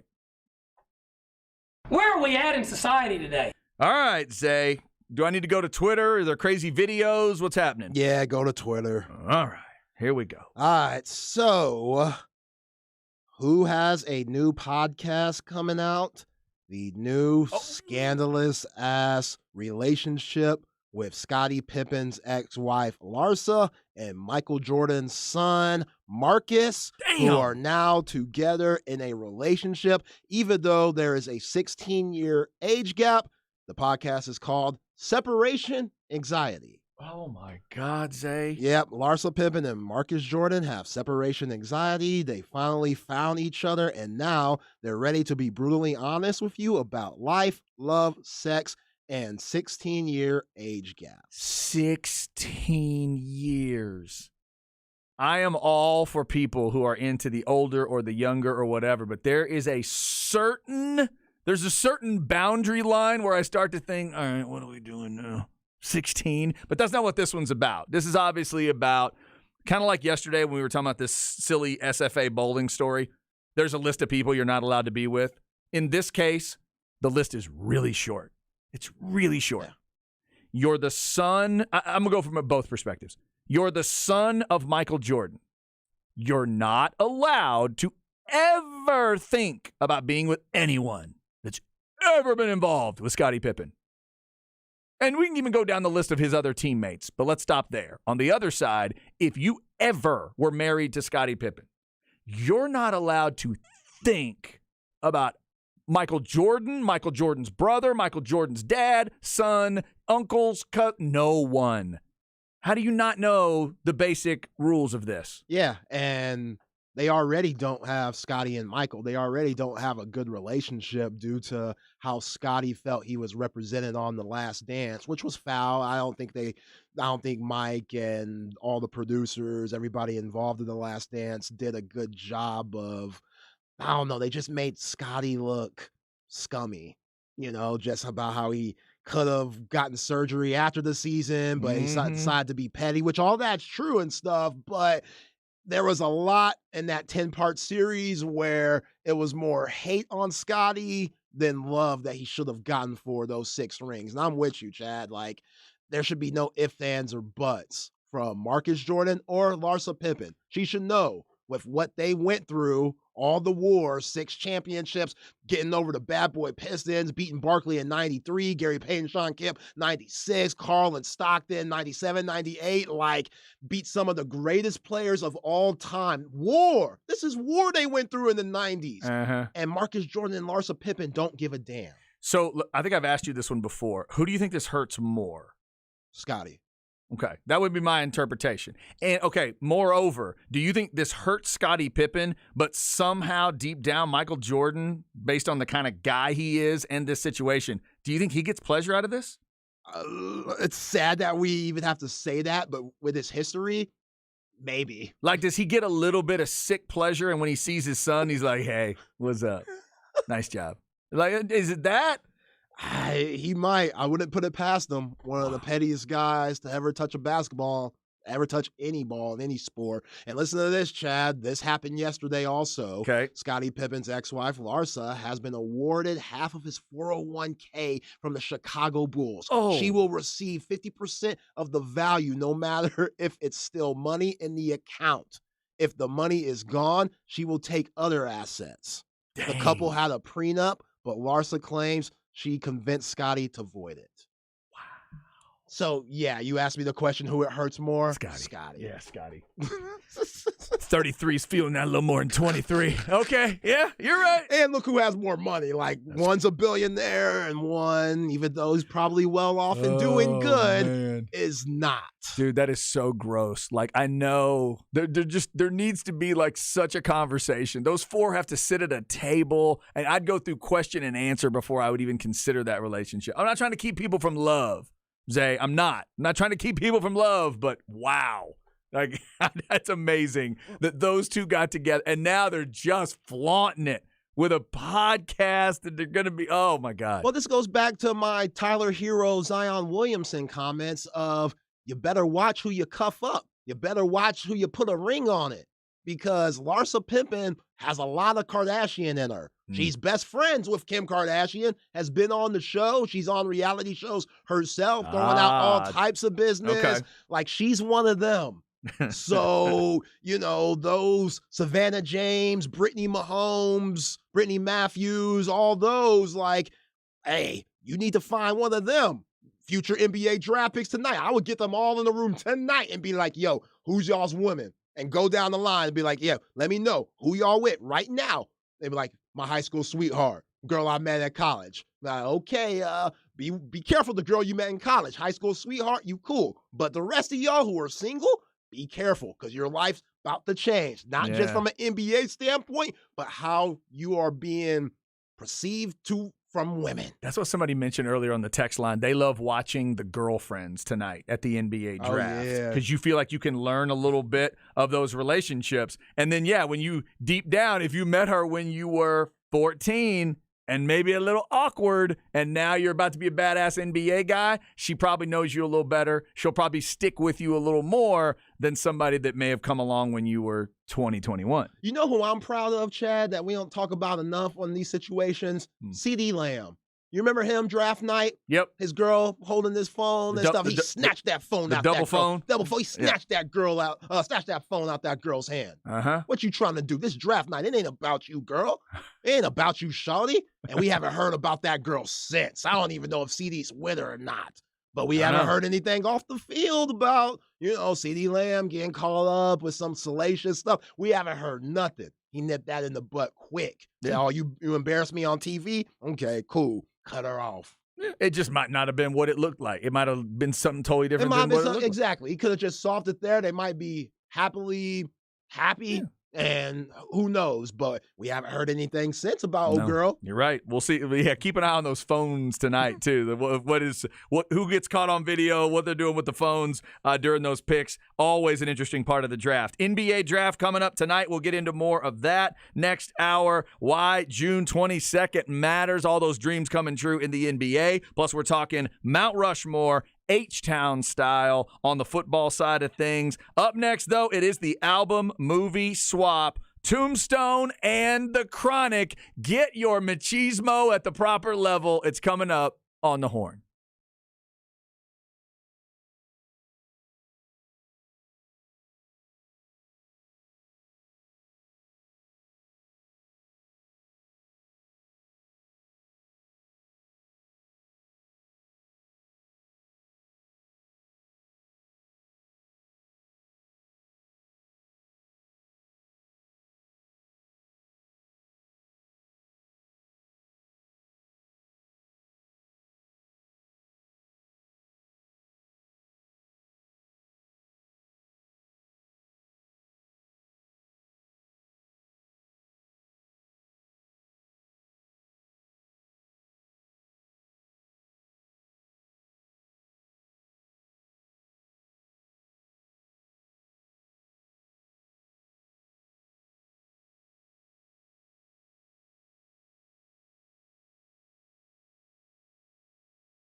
Chad and Zay.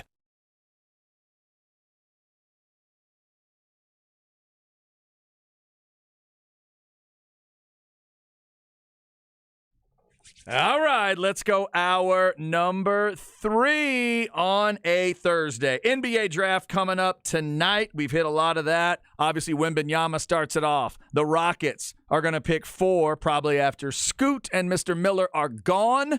And then the Mavs have the 10th pick. We'll see what happens. Where do the Thompson twins go? That's been a big part of the discussion today as well. Got to be a crazy, and you talk about crazy night for a lot of people's families. How about the night for the Thompsons? That's going to be incredible. A lot of other stuff happening as well. Texas recruiting news with a running back. We'll get you that. And then we'll get into the album movie swap. Zay, a lot of times, by the way, I'm Chad Hastings. He is Isaiah Collier. He picks out a beat to start every third hour. When we're getting into certain albums, you've gone to those albums. Is this something Dr. Dre or Chronic related? Yes. Okay. This is Deep Cover, 187 on the Cop. Mm-hmm. Snoop, Dre. This was their first hit together. Should have been on the Chronic, but even though it wasn't, still a classic album, still a classic song. Yeah, okay. Gotcha. That's good. That's a good beat. That's what I was hoping. That's what I thought. We will get into that. Dr. Dre and the Chronic, as well as Tombstone coming up. Zay hadn't seen Tombstone. I hadn't heard the Chronic all the way through. And if you are a Longhorn football fan and you haven't watched any video on Christian Clark, go check it out. Running back from Arizona, a 4-star. And Zay, I've watched just a little bit, just about a minute and a half, something like that. And I get what Justin Wells was on with us yesterday, and he mentioned Bijan. There's an Arizona reason to do that, but I get it. Combo of size and power. Combo of speed and power, big enough to take on some physicality, but then there's a little bit of that, get your balance back and take off. That was one of my favorite things about Bijan, a moment when he should have been down. When everything tells you, oh, that's going to be about a 12-yard gain. Oh, no, it's a 38-yard touchdown. Wow. That kind of stuff. He's got a little bit of that balance control that I think will remind you a little bit. He also wears number 6. So maybe that helps too. That single-digit thing. Yeah, I like that. I think that kind of helps. He wears a 6. Obviously, Bijan rocking the 5. So Longhorn fans, I think that'll make you smile. That is your latest member of the 2024 recruiting class. Obviously, it's just a verbal commitment right now. But the Longhorns get number 6 there with Christian Clark, the running back out of Arizona. So we hit that one earlier. We're getting ready for the NBA draft tonight. But we also have the album movie swap discussion. Zay, would you like to go movie or album first this week? Let's go album. Going album with the Chronic from Dr. Dre. My goodness gracious. My favorite thing about rap is the anger. When it's there, this is one of the angriest albums I've ever heard. There is an anger under this thing. I get it. I get it that there are songs with a lighter feel. I get it that there's a song, this song's about pot and that song's about pot, and it's a chill vibe. But do not let it fool you. This is an angry record, and it comes out right away with the introduction of Snoop Dogg, the reference. There is an Eazy-E diss in, 20 seconds? Oh, man. It does not take long. They do Easy wrong. They jump Eazy-E so fast on this album. There are big-time hits on this album. I can see why. I remember the videos starting to happen with this album and others. I can see why this helped set the standard for, no, this can cross over. This can go really mainstream. And when you have, Snoop Dogg with it's like this and like that and like that. And it's like, it makes you move. It puts you in a mood. It makes you smile, even though a lot of the content is dark and angry. It's presented in such a way that I can see how this changed the game. And Zay, this is everybody's introduction really to what a Dr. Dre beat can be. And there's just legendary stuff on this album. There's 3 or 4 that will live forever. Yeah, you talk about it being an angry album. Dre was really angry at the time, like really angry. And a lot of that came from how he felt he was treated on his out of NWA and how Jerry Lawler or Jerry Lawler or whatever his name was. Jerry Lawler. Not Jerry that's Lawler, the wrestler. Jerry. Yeah, I can't. God, you know what I'm talking about. Jerry something. Yeah. But he was the owner of Ruthless Records with Mhm. Eazy-E. And they host Cube and Dre. Jerry Heller. Thank you. Yep. They host both of those guys. So, yeah, Dre had a lot of anger on this album. Oh, yes, he did. And they created G-Funk, man. Like, taking old school funky beats that weren't necessarily like James Brown, but more of a Bootsy Collins, and mixing that with samples and hearing just creative things like Nothing But a G Thing, which might be the greatest song of all time. Oh, man. And like up there with Today is so a Good good. Day. And it's just an absolute classic. How Snoop and Dre met each other was crazy because Warren G and Snoop were always friends, and that's Dr. Dre's stepbrother. So Warren would always go to Dre and be like, yo, my homie Snoop, he's up next. And Dre was like, nah, I can't really.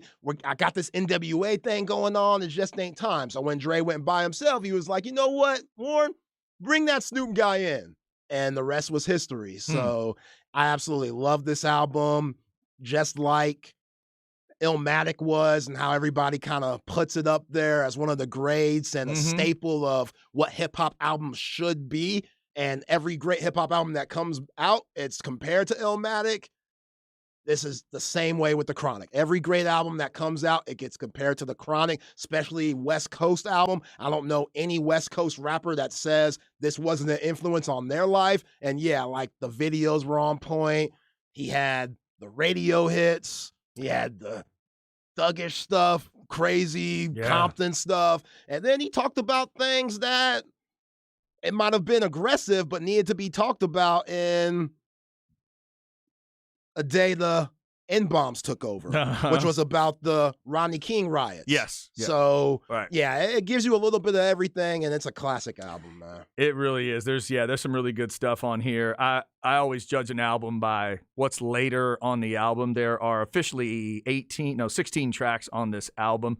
The last song, ladies, if you have not heard the last song on The Chronic, I mean, feminist anthem of all time. B words ain't S word. Oh, man. I can't even say it or I'd get fired probably. That's how nice a song it is. But the song, The Roach, the Chronic outro, the fact that that's the next to last song on the album tells me how good an album it is. Yeah. Because that's still a really nice, catchy song. Stranded on Death Row is interesting. The lyrical gangbang is great. The $20 Sack Pyramid, some humor in the middle of the album. Hilarious. That's the one part of the album that's not viciously angry. Right. You know, it just kind of, but I mean, Rat-Tat-Tat-Tat, an incredible song. The N-Word with a Gun, right before that, a really good song.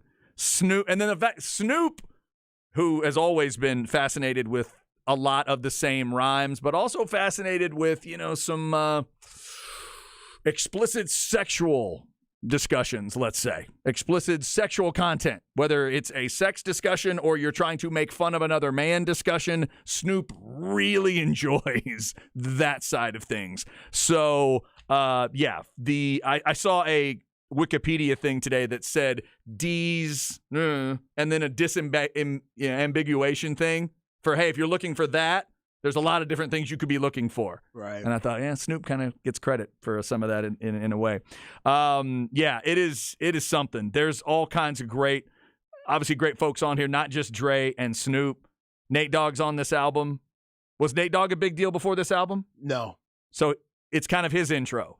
Kinda, yeah. Yeah? But obviously he became really big when Warren G and him dropped Regulate a couple of years later. Okay, so Zay, the highest grade, you are the hard grader, so the highest grade I think you've given any album, rap or otherwise. I got you with like a 8.7. I think it's the highest you've gone with anything. Really? Maybe into the 9s. I think I went with the 9s with Illmatic. I think you might have. Maybe A Tribe Called Quest too. Yes, I think, you did, right. With A Tribe Called Quest and Illmatic. Yeah. So where would you go? Because I think, you were right around where I was on Nas. I think I overplayed Tribe Called Quest a little more than you did. Where would you put The Chronic? So one thing that needs to be known, Dr. Dre didn't write all his lyrics, ever. from his NWA days where Cube did a lot of that for him and Easy to this Chronic album where the DOC, who's from Dallas, who could have been a big time rapper, but had his throat like shattered in a car accident. So he talks like this. Ugh. And he made that song, It's Getting Funky, It's Getting Funky. So he did majority of Dre's lyrics. And I have to take a few points away from Dre on that. Even though Dre's delivery is great, his voice is great. He did majority of the production, making the beats and stuff. Snoop wrote his lyrics. Dre didn't write all of his. So I'm going to give it 9-0. If Dre would have wrote his lyrics, it might have been a 9-5. It's a 9-0 for me. Going 9-0. Okay. By the way, can you tell me in the I guess it's in the song, is it it's either in that second song. I love how I can't say these titles out loud or I'm going to get fired. It's either the second song or maybe Nothing But a G Thing. When they're talking about rolling in the 6'4", what's the 6'4" reference? It's a Chevy.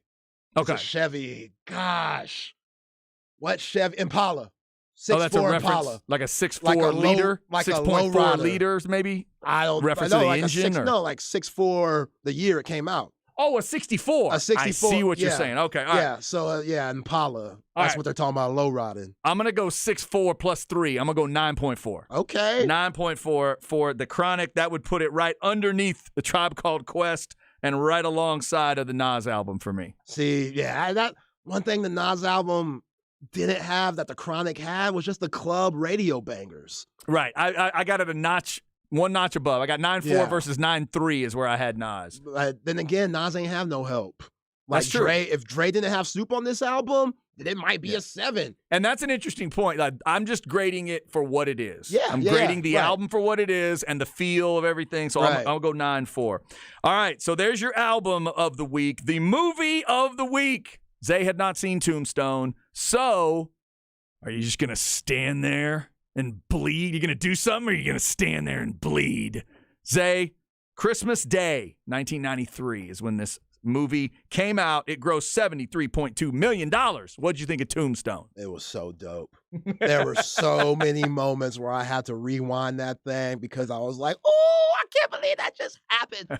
When Kurt Russell as Wyatt, when he smacked Billy Bob Thornton 3 times, Chad, I almost lost it. Front hand, backhand, and another front that hand. Was so disrespectful. Then took over and said, nah, man, we gonna be the ones that are getting money out of here. We gonna take care of your problem. Yeah. Smack the crap out of dude. And that set the tone. Yeah. That set the tone. I mean, Kurt Russell, who, again, doing 2 years of Bucky and Aaron, he couldn't look more like Aaron Hogan to me. They're obviously completely different people and talk different, but they look very similar. We need Aaron to grow the mustache for Halloween. He might be able to pull off the Kurt Russell Wyatt. He might be able to. Yeah. Yeah, I just, it's That's very, very eerie, but pretty cool at the same time. Just seeing Ian, all his mannerism and facial expressions out the years and watching Kurt Russell and stuff, they look very similar. But I thought Kurt did an amazing job. Interesting story on Wyatt Earps. I mean, I didn't know that there are about 50 movies on him. I didn't know he was that iconic. Yeah, there's a lot of Wyatt Earp treatments out there. It's crazy. A lot of folks love Wyatt. Didn't know that. I didn't know it was like based off of a true story, kind of. Yep. Oh, yeah. Didn't know that at all. Mm-hmm. Actually, Wyatt Earp's, like the third, his 5th cousin, was in the movie. Really? So he was like telling them, yeah, this happened. Yes, this didn't happen. This and that. Kurt Russell, he was behind a lot of the directing. I didn't know that. I didn't know that story either, that he kind of claims he directed the movie. Yeah. The first director was over his head that wrote the screenplay. They kicked him out, brought in this George P. Cosmatos guy, and then Kurt Russell, and then even I think Val Kilmer even kind of backs him up that he did a lot of. He's not the official director, obviously, but they say he did a good bit of it. Right. And Kurt Russell says that in order to gain the respect of his fellow peers and actors who were a part of the movie, he said he cut out like 15 scenes that he was in. Wow. So he said, you know what? Even though I'm the main character, I know this might be too much of me and not enough of everybody else. And that was one of the best parts of the movie. The bad guys, Ringo and my man Curly Bill? Curly Bill was Curly a Bill? G. He was a G. Went out there drunk as hell, just shooting random stuff. That was wild. And you're right, Chad. Val Kilmer made the movie. The Southern accent. How great is he, I man? mean, just how him and old girl gripped the hell out of those dudes at the poker table early in the movie. Gripped the hell. Then he killed them just like that. Was drunk the whole movie, sweating his ass off, still killing the role. If I thought we wasn't friends, I wouldn't know what I would do. Every line he delivers so perfectly. This dude, Val Kilmer, was so in his bag and so locked into this role as Doc Holliday. The scene where he's dying at the end and he's shivering and stuff, yet sweating his ass off at the same time, he had bags of ice under him.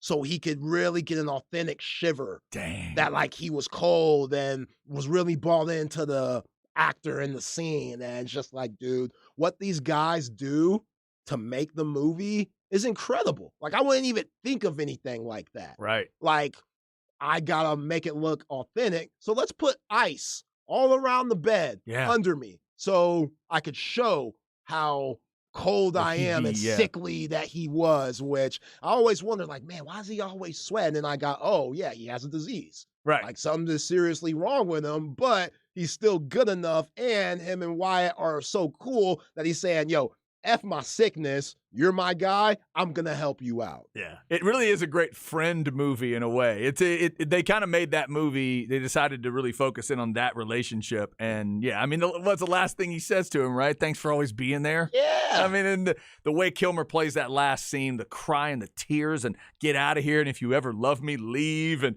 it's just, yeah, I get pulled in every time I watch Tombstone. And not many actors have dominated the Western movie like just scene like Sam Elliott has. Elliott's great. Yeah, he's awesome. I didn't even know he was in this before I watched it.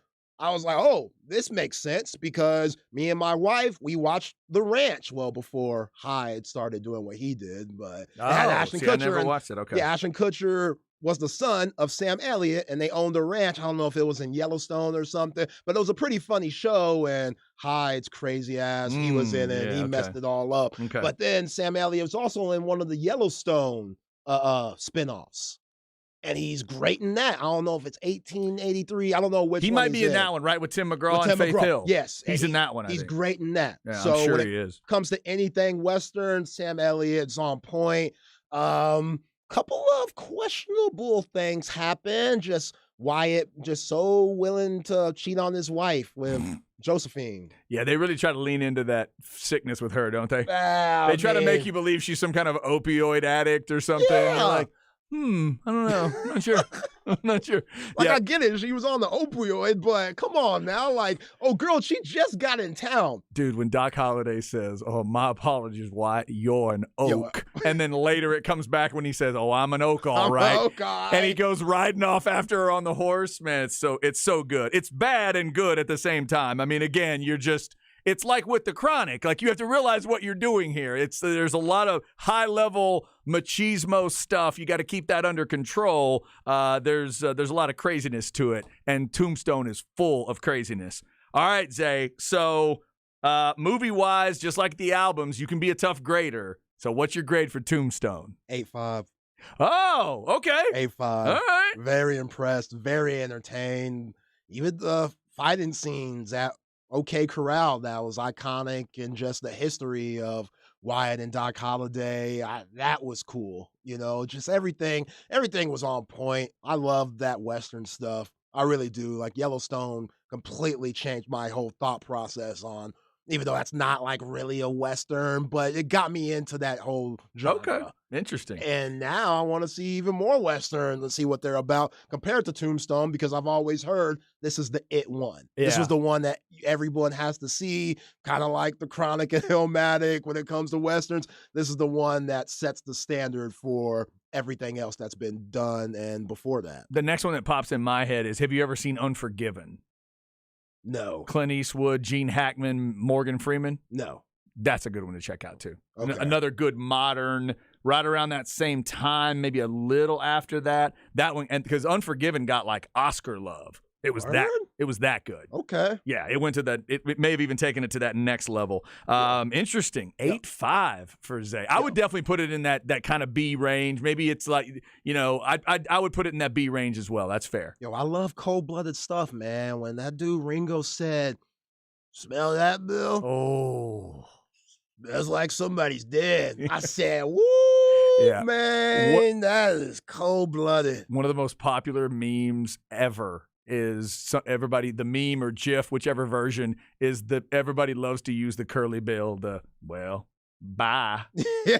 People use that for everything now, and he's so good. The guy that plays Curly Bill, I believe that's Powers Booth, right? Yeah, Powers Booth as Curly Bill is so fantastic because you got to have the villain right. He's great, and Ringo's great. They're both very threatening. You feel like everybody could die when they walk in the room, and then you realize, wait, eventually everybody's going to have to bow to Wyatt Earp in this movie. Yeah, even Ike, when he was calling those guys pimps, when he was drunk and lost to Doc Holliday. I was like, "Oh, y'all just some pimps. Taking, stealing money, this or that. Y'all ain't so good." And it kind of makes you, mucks your head up a little bit because you're like, who's the good guy here? Yeah. Like at the end, like, who's the good guy? Because Doc Holliday, little sketchy. A little slimy. A little. Yeah, Wyatt out here just cheating on this woman, just leaving this woman, completely left that girl. Yeah. And then Josephine talking about, "I'm rich. You don't need no money.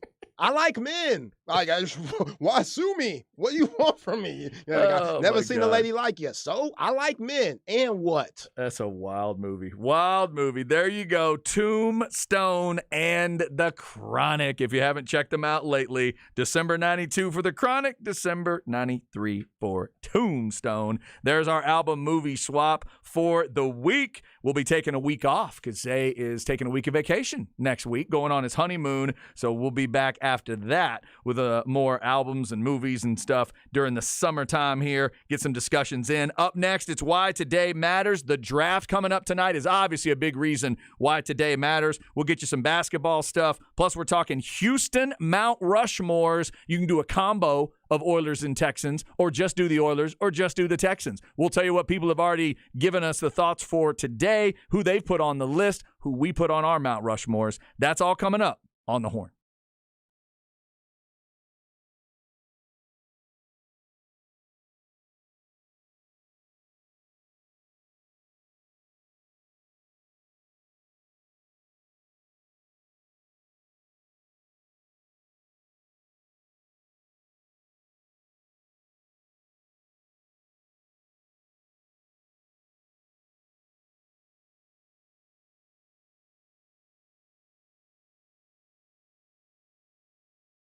All right, this is Chad. Let's talk Apple Leasing. Any make, any model, any car, any truck. Apple Leasing can get you into the next car of your dreams. Need to upgrade, need to get something with a lot less miles. Need to just feel like you're driving a new car again. That's what Apple Leasing can do for you. You call 346-9977, start having the conversations. They're going to go find all the selection for you. They'll deal with the rebates, the sales that are available, all the discounts, all the incentives. And hey, with this weather like it is right now, you don't want to be messing with a lot of dealerships and hot parking lots and dealerships and all that. And you may not know they may not have a great selection as you're driving up. You just don't know. But Apple Leasing knows all of that. It is the easiest and safest way to get a new car. They'll come back to you with all those different options, figure out what's best for you. You sign everything electronically with DocuSign, and they'll deliver right to your driveway if that's what you need them to do. Call 346-9977 or check out appleleasing.com.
Chad and Zay.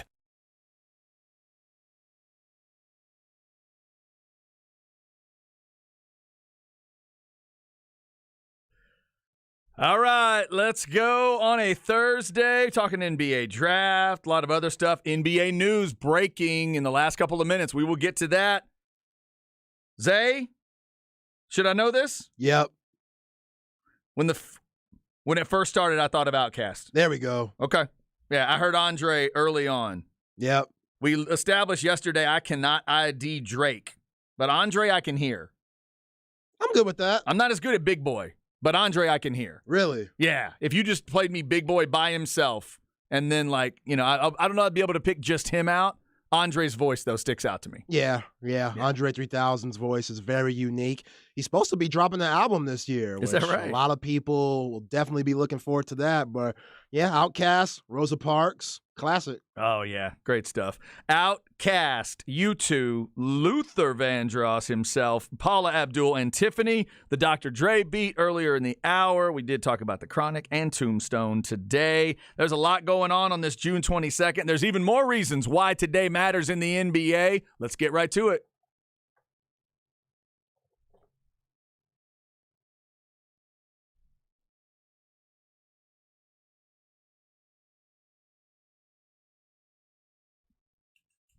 Holy hell, looks like it's going to be one of those nights. We already knew about this prospective 3-team deal that came across last night into this morning. That's Kristaps Porzingis to Boston and Marcus Smart to Memphis as two of the big parts of it. But now Zay, and the third team is Washington. Washington getting Tyus Jones, a couple other guys as well. But now, Zay, we're hearing back to another 3-team deal. We had heard about this CP3 idea where Bradley Beal ends up in Phoenix, where CP3 ends up in Washington. But the thought was, can they get another team on board to get CP3 to a relevant team?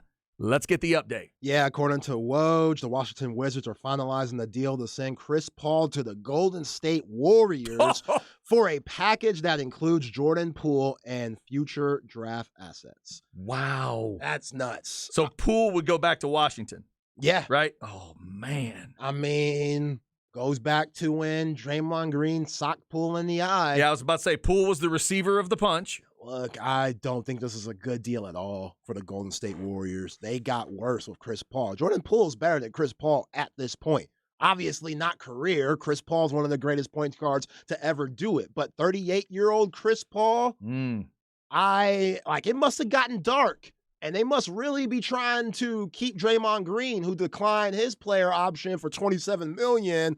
And now this would speak right to Draymond, this correctly. Would, this is Dunleavy. Remember, Mike Dunleavy Jr. is now the GM, taking over for the dude who just left. Right. And so this might be him saying, Draymond, we're not going to have any distractions. Yeah. If you had any problem with Poole, which obviously you did, we'll get rid of him and keep you because you've been a bigger part to our success over the recent years, which makes sense. Like Draymond Green, he's a Hall of Fame player himself.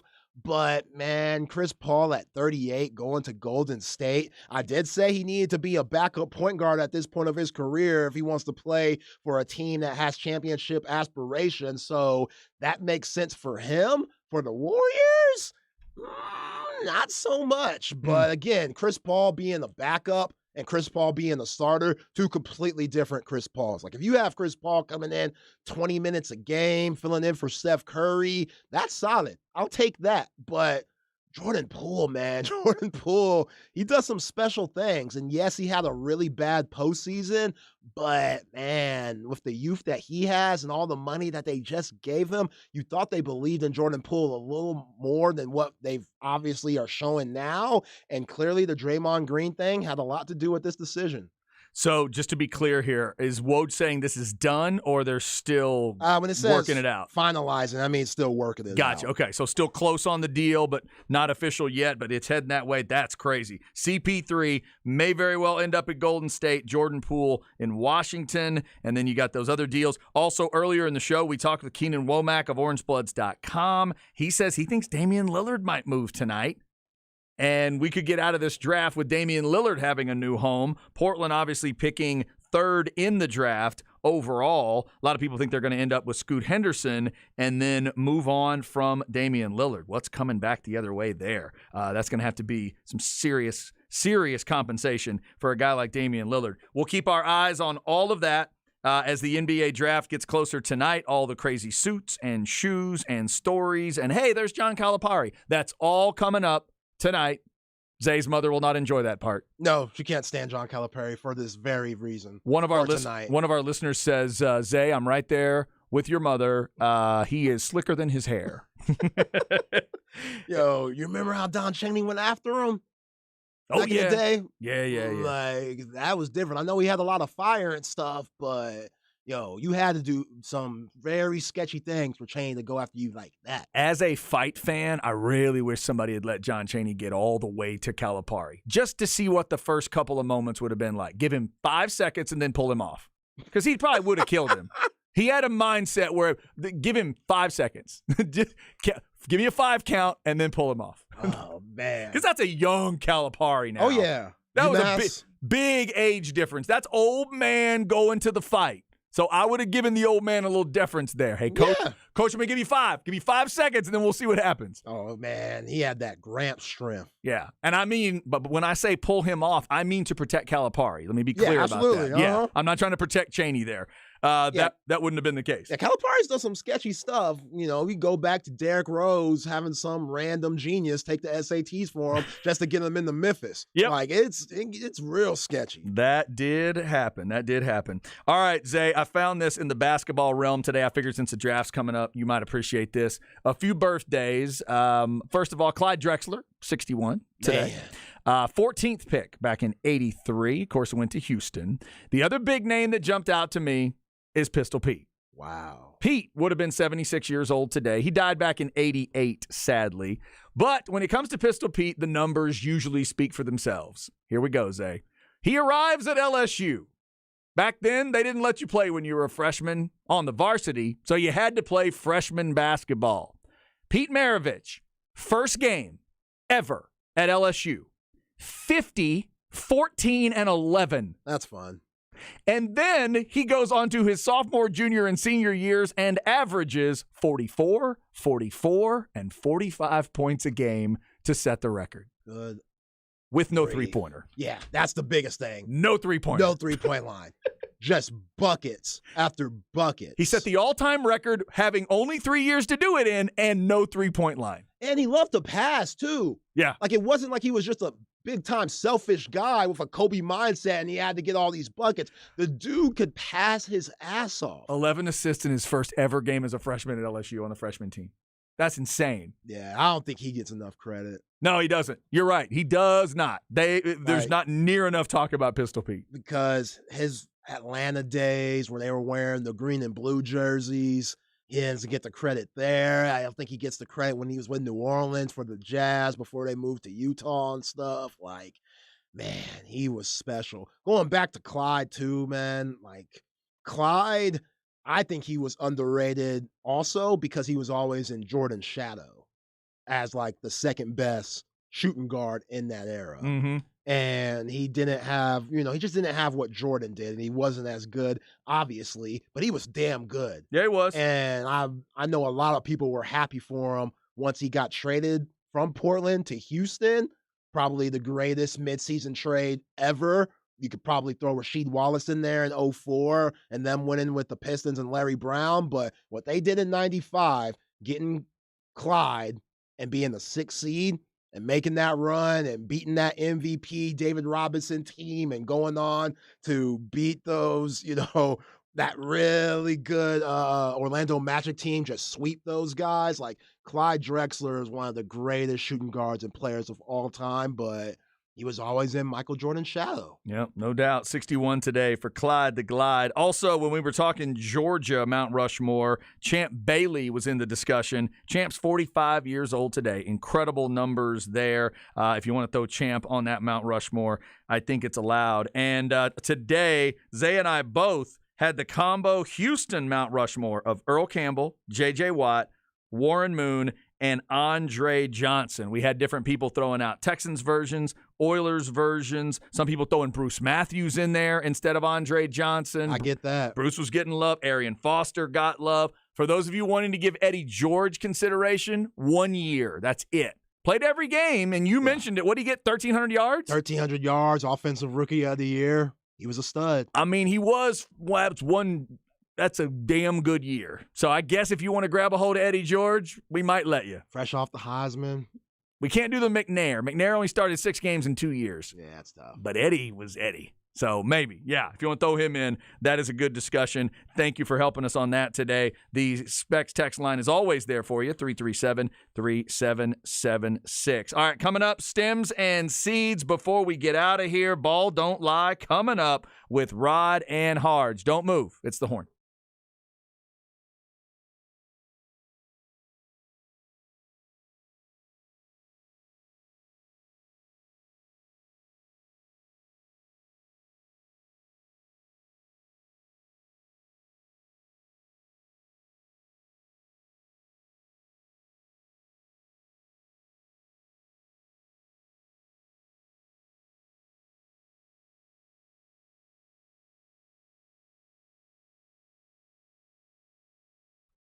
All right, let's talk a little sinus and snoring specialist. Hope you are sleeping good and feeling good this time of year. You're going to be traveling around a lot, hopefully, with some vacations and seeing family and friends and maybe going to different places. Hey, I'm going to stay at grandma's house for this one. Yeah, we're going by and we're staying with Aunt so-and-so. Oh, we're going to this hotel. We're going to that place.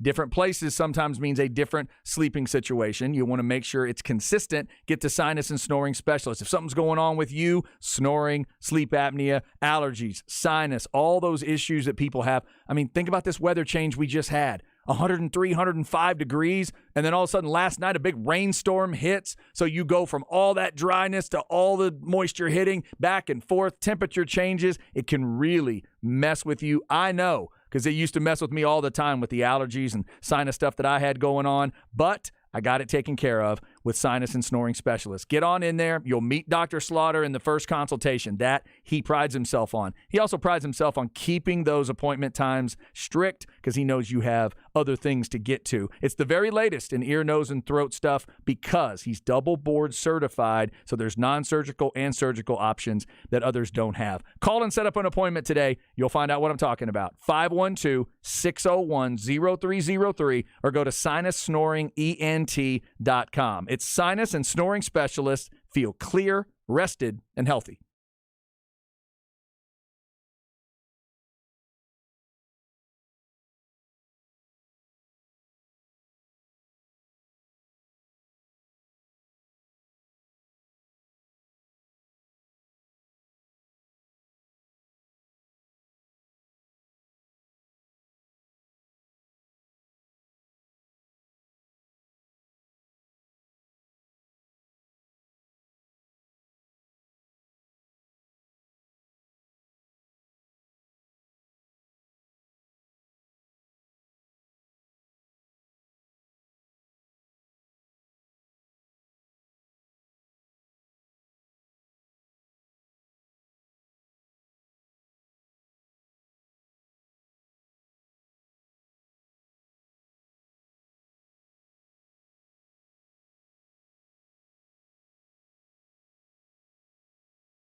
Chad and Zay.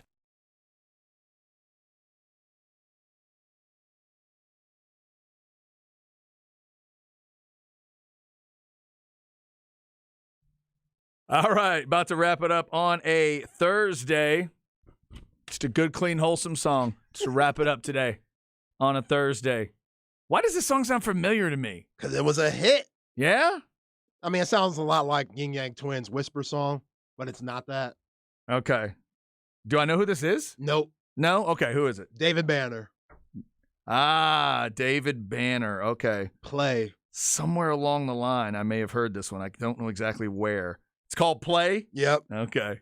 Zay's got the dance on right now. It's such a good groove. It is a good moving song. David Banner, Outkast, U2, Luther, Paula Abdul, and Tiffany all on the show today. The Dr. Dre beat to start the hour. Lots of NBA stuff out there. The Bradley Beal thing is getting finalized today, and wow, there are 6 second-round draft picks that the Wizards are getting, and then there are 4 first-round pick swaps involved between Phoenix and Washington. The value of an NBA draft pick has just dropped through the years. My God. I know you can get some stuff late in the draft. We just proved that with Jokic and others. But, Zay, that's a crazy number, man. Like 10 picks they're just reporting in this one story. Yeah.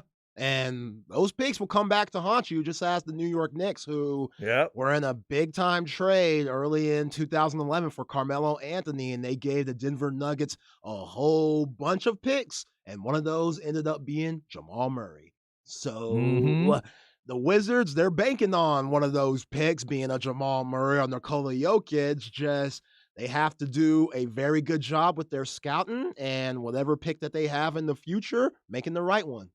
We will see if everybody can make the right pick. You think the Spurs are making the right pick, by the way, with this Wembanyama cat? Yeah, it's too easy. Does that make sense? Yeah. 3 of their first-round picks, David Robinson, Tim Duncan, and now Victor Wembanyama, have all been way too easy. Yeah, it seems like they're pretty good at that. Pretty good at that. When they get that good luck, they know what to do with it. Victor Wembanyama going to go first tonight. Then it's Charlotte. Last pick for Michael Jordan in the first round. Do you think the Brandon Miller pick is what it's going to be? Yeah, I guess. He's trying his hardest not to go to Charlotte, that's for sure. Uh-huh. So, we'll see. Oh, I hadn't thought about that. Not only the Paul George comments, but he made weird comments about Michael, right? Oh, he's just been hating on Jordan the whole time. It's just bizarre. Some of the Specs text line said Brandon Miller thinks Clyde Drexler is better than Michael Jordan. He probably does. Yes, he probably does. All right, before we get out of here, let's go stems and seeds. No stress, no seeds, no stems, no sticks. NBA draft tonight at 7 on ESPN. Houston picking 4th, Mavs picking 10th. Am I going to be happy with what the Mavs get at 10? Nope. They're both going to be off the board. Everybody I would want's off. Yep. You were talking about Hendricks. I don't know about him. Jarris Walker. I don't know about him. I don't think they'll be available. You might have to think about a Grady Dick or a Jordan Hawkins. Man. All right. I'm not even going to finish that joke that you just set up. That's not going to happen.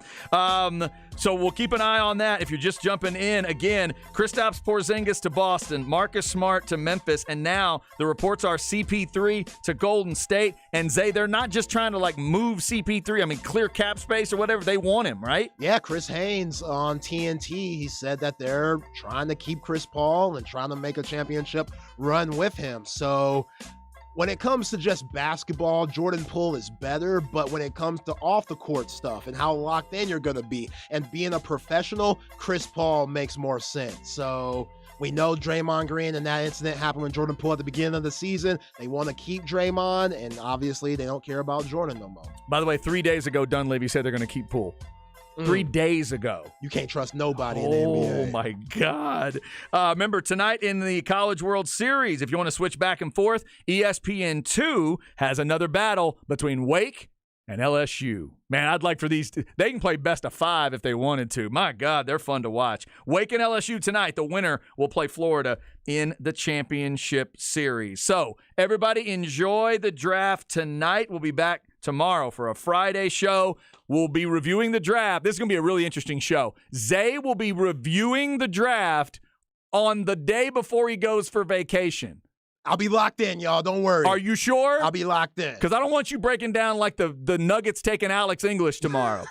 All right? I don't want you doing any of that. We'll see how much Zay is leaning and how much Zay is working tomorrow on a Friday. Always one of my favorite shows right before somebody goes on vacation. We'll do that tomorrow. Ball Don't Lie coming up with Rod and Harge, Longhorn Blitz podcast at 7 if you missed it. And no Insincerious this week because our man Patrick Davis is on vacation. Y'all be safe. See